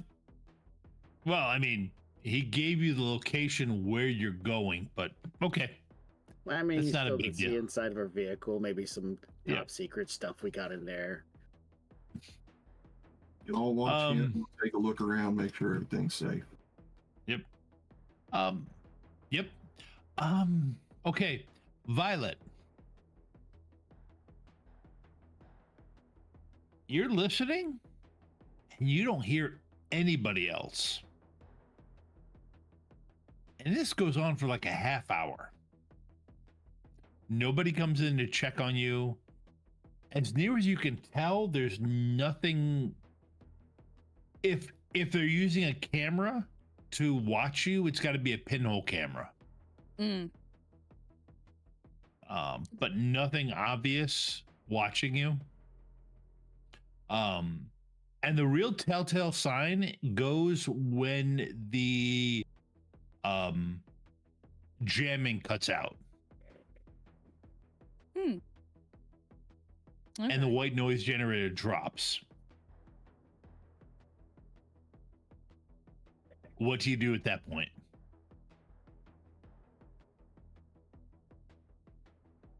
Well, I don't. Given my setup, I don't think I can actually use my deck at this distance because I don't have my what's the other part? I can't remember any. Oh right, my deck is off anyway, isn't it? Yep. Yes. I guess to sort of like almost absently like be testing at the restraint, seeing how strong they actually are. Just in I mean, I figure she's smart enough to put at this point either somebody is most likely on their way to get us, but I don't know if that's someone else that they've found interested in a Decker and a professor interested in HMHVV research, or, you know, my team. Okay. Do you have athletics? No. I am fairly strong and quite agile, but I have no athletics. I'm going to clip that at some point. The look on your face when I asked, do you have athletics? Okay. You can roll. I would say at this point, you can roll athletics with strength to try to escape, with the understanding that I assume you're trying to do it without ripping the professor's arms off. Yes. Okay. You can give me a roll. And you can feel free to use as much edge as you want. Okay. It is up to you if you wanted to pre-edge that.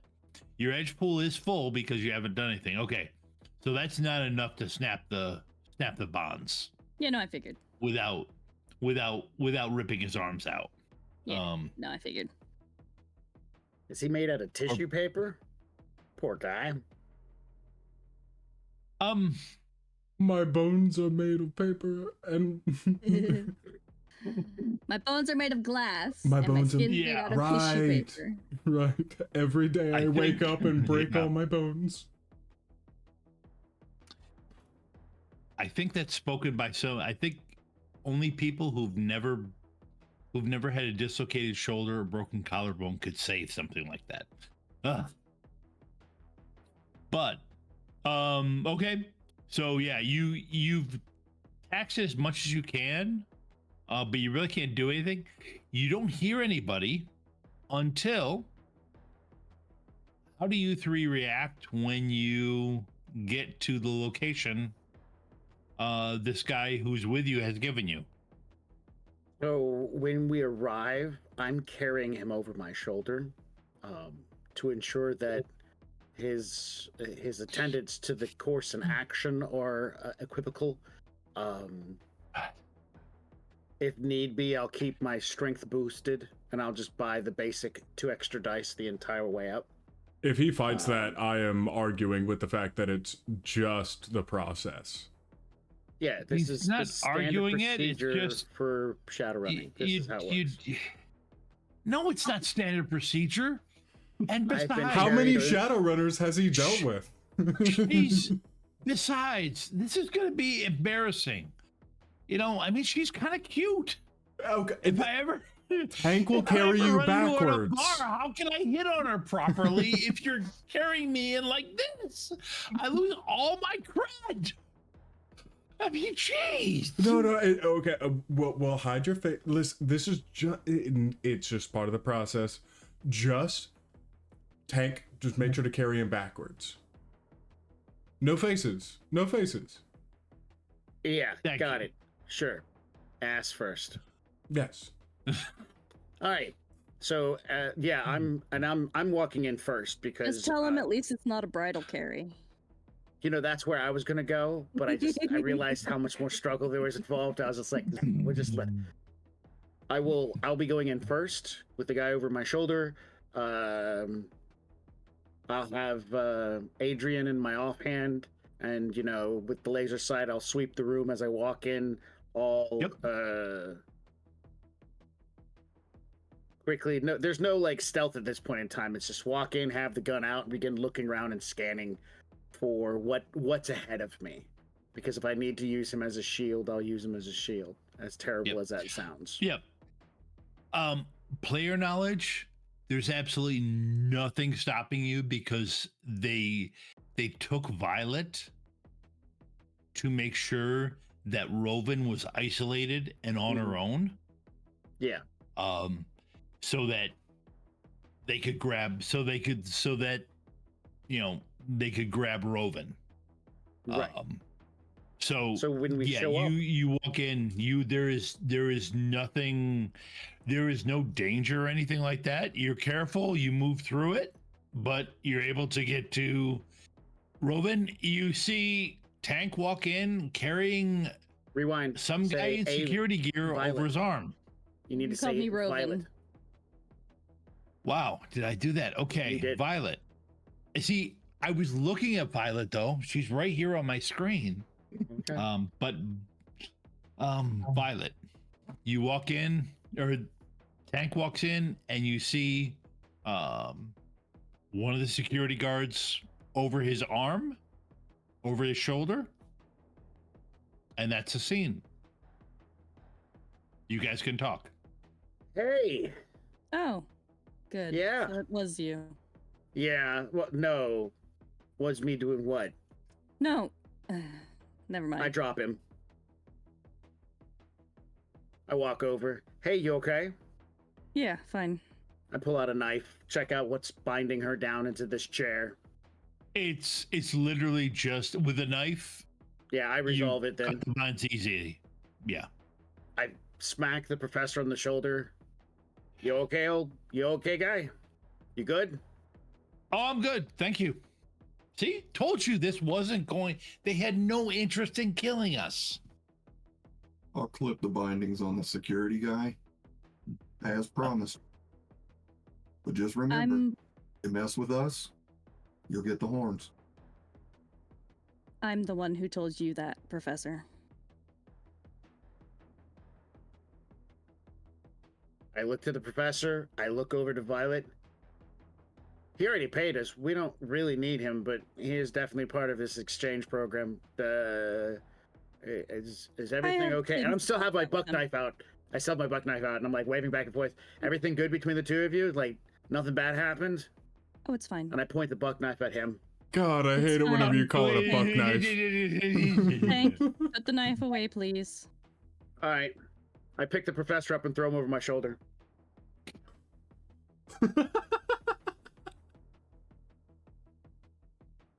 You'll be safe, Professor. The guard in free turns back on his comlink. Grabbing my gear. Yep. Oh crap. Huh. Congrats. You got away. What you mean? Roven. They were after Roven. The shaman. The shaman got away. Well, that's because they're good. Just like the rest of us. You should take that as a lesson. Look at the people that we messed up. Don't ever come after us again.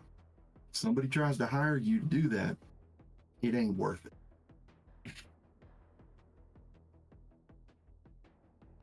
He grabs the back of his thing, pulls it off, nods, pulls off the hood and the ballistic mask, nods, and turns around and walks away.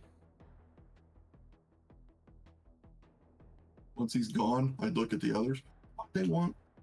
Roven. The professor knows more. I reach up and smack him on the backside on his hoop.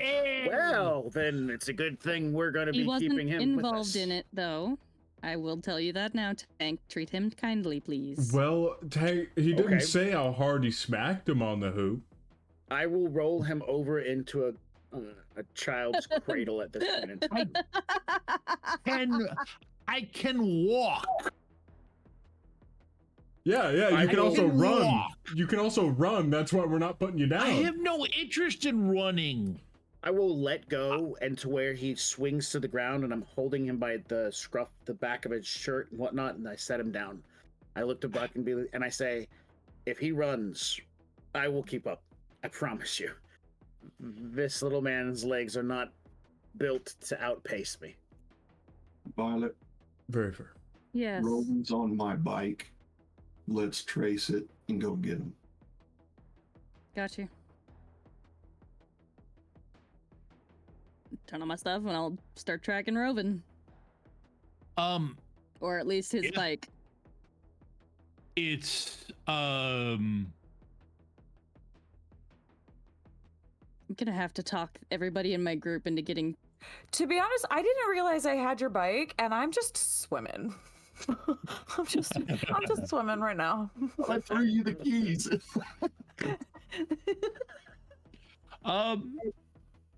You know what?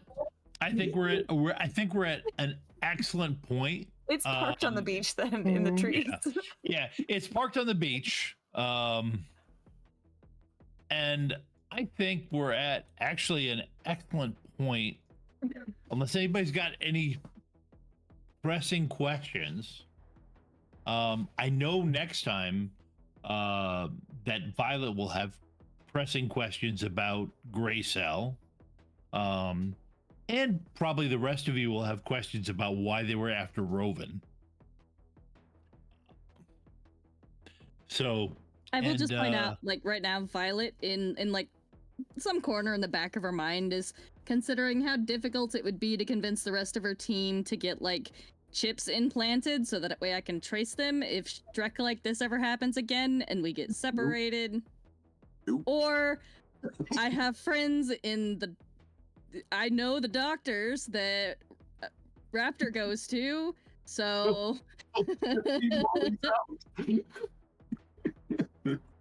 that's awesome.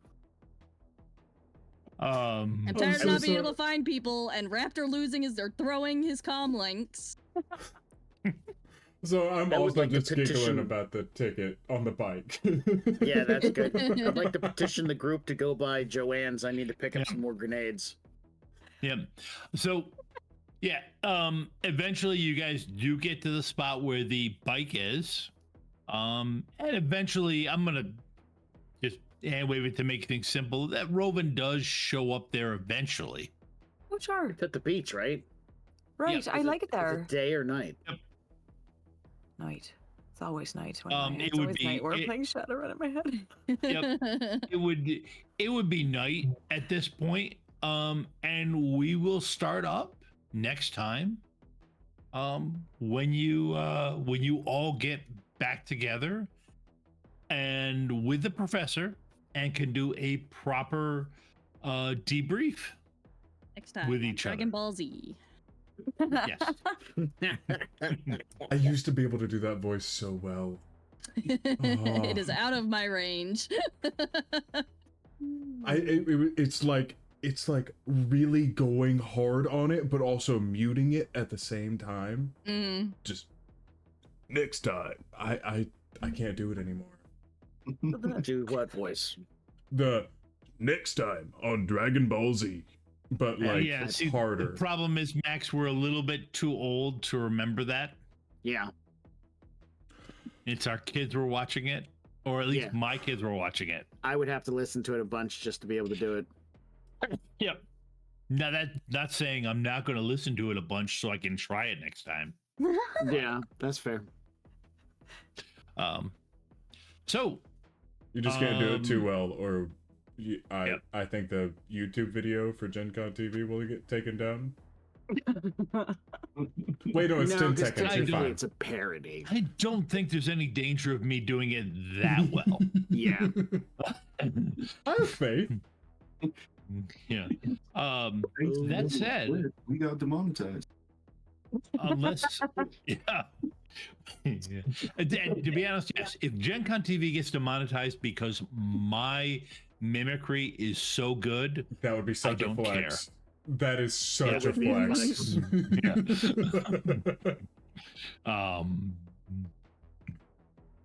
That said, I believe, Tyler, this would be the point at which you would click that button. Oh yeah, that no, I just that wheel to spin. I just needed to throw it up there to make sure that everyone who wanted in got in. But all right, 3, 2, 1, and I have to hold my response since I see it before anyone else. To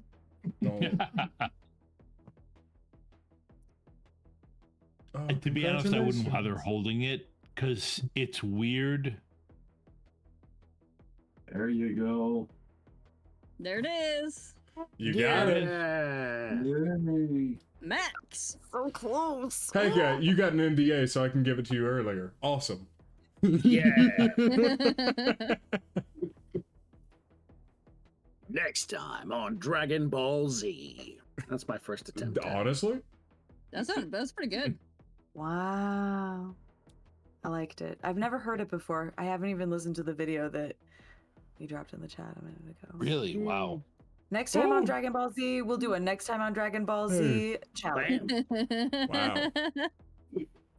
In my channel, we did a bunch of Star Wars, but we wanted the music for the intro and outro, but we just knew that we would get either blocked, demonetized, so we would just sing it, and we were terrible. We sounded horrible, but we did it every time with gusto, and it was fantastic. Yeah, so just go for it.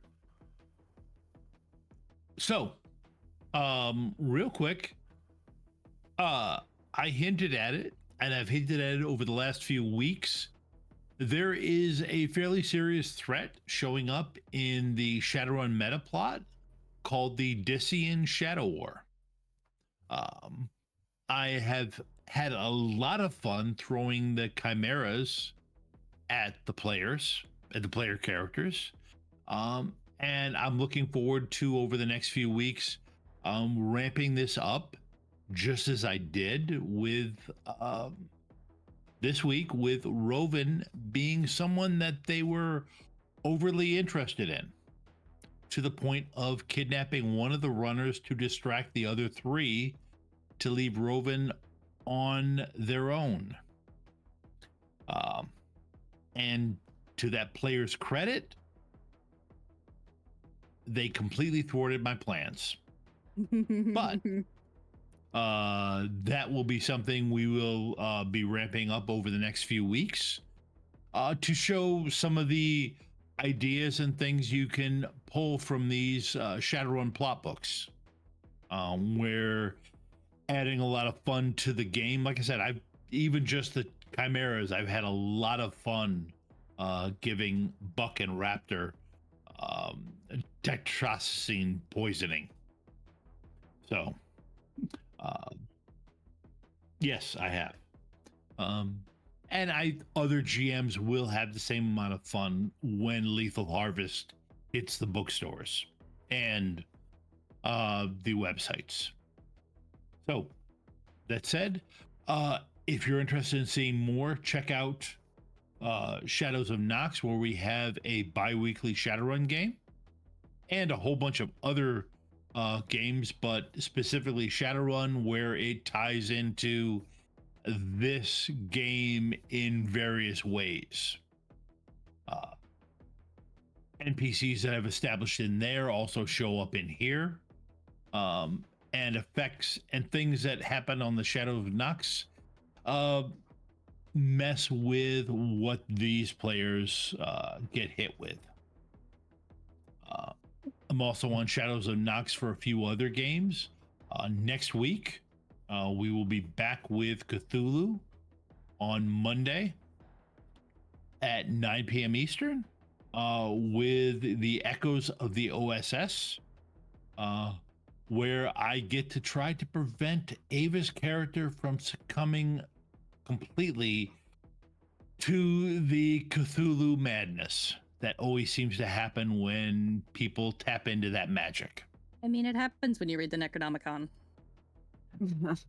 It's sort of unavoidable. Yeah.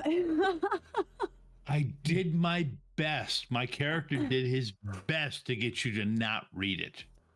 And you know, her not policy is having knowledge isn't dangerous. It's what you do with the knowledge, and then might have gained a phobia from reading the Necronomicon and lost some sanity. But it's fine. I'm handling it. If only our zombie teammate hadn't attacked us, my character would have distracted you from it. No, he wouldn't have. Yeah, you're probably right. But anyways, that's what I've got coming up in over the next few weeks. Anybody else have anything coming up that they want to talk about? I don't have anything coming up, but I am Max of Original Box Set. So we also have a Twitch channel that we are going back to an older D&D game that we were running last year. but considering how Hasbro has gotten all weird lately, we're probably moving over to a Paizo-based Pathfinder 2. So come join us and hang out with us and have a good time over at Original Box Set's Twitch channel. I'm also with a group called Rough Magic, and if you are a long-time game master looking to join a table, Roven, played by Tara, played by man. Who am I, though? All of the above. I know you're not Raptor. No, I'm gotten the You're I got that also one. not Violet. There you go. Yeah, it's true. Despite what Tom tries. Listen, Tar. I was focused on as much as I hate to say it, I got the pronouns right. That's what I was going for. I can mess up character names. You can't mess up pronouns. Tara and I are game masters over a company called Rough Magic, located in either Jacksonville, Florida, or Chicago, Illinois. We can do at location gaming. Take a look at our website, reach out, say hello to us. We can also do online gaming. Hook up with us to get yourself in key with a professional game master. And if you too feel kind of sketch about the Hasbro AI business going on, and you're like, oh, what's going on with Pathfinder? Rough Magic Twitch has 2 Pathfinder streams that are happening on Sundays at 6. They alternate stories. I'm in one of them, Giant Slayer. We're having a session this Sunday at 6 p.m. Central. And then on the other Sundays, they're doing a session called Gears of Revolution, which I'm watching, and it is intense, and it's really good. Anyway, check us out. See you there, maybe.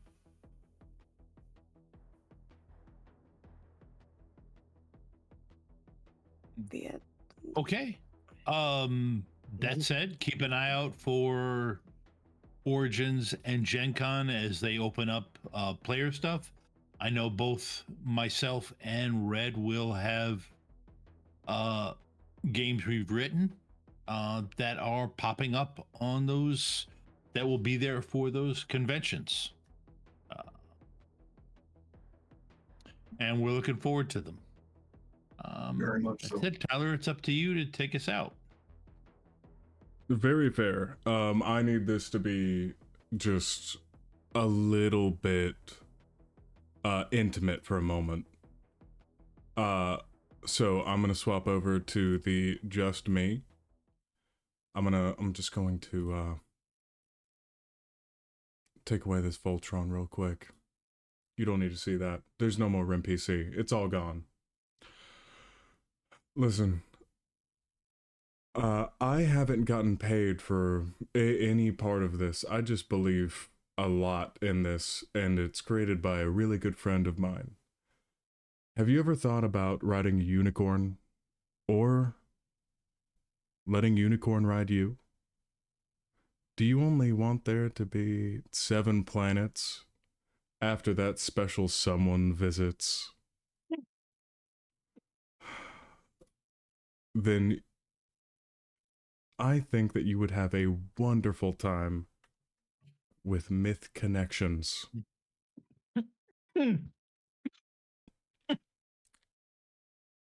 Where you can seduce a Medusa, where you can be blown away by a wind spirit. None of this is written down. I need you to know this. Yeah, we can tell. Anyways, go check it out. Sign up. Go ahead and pop on in. Put in some suggestions. Opti will listen. The original fragging unicorn. That's all I got. I swap back. And on that note, everybody have a great week, and I hope your year has started great. And thank you to all the players. This was a very fun game that went in directions I didn't expect.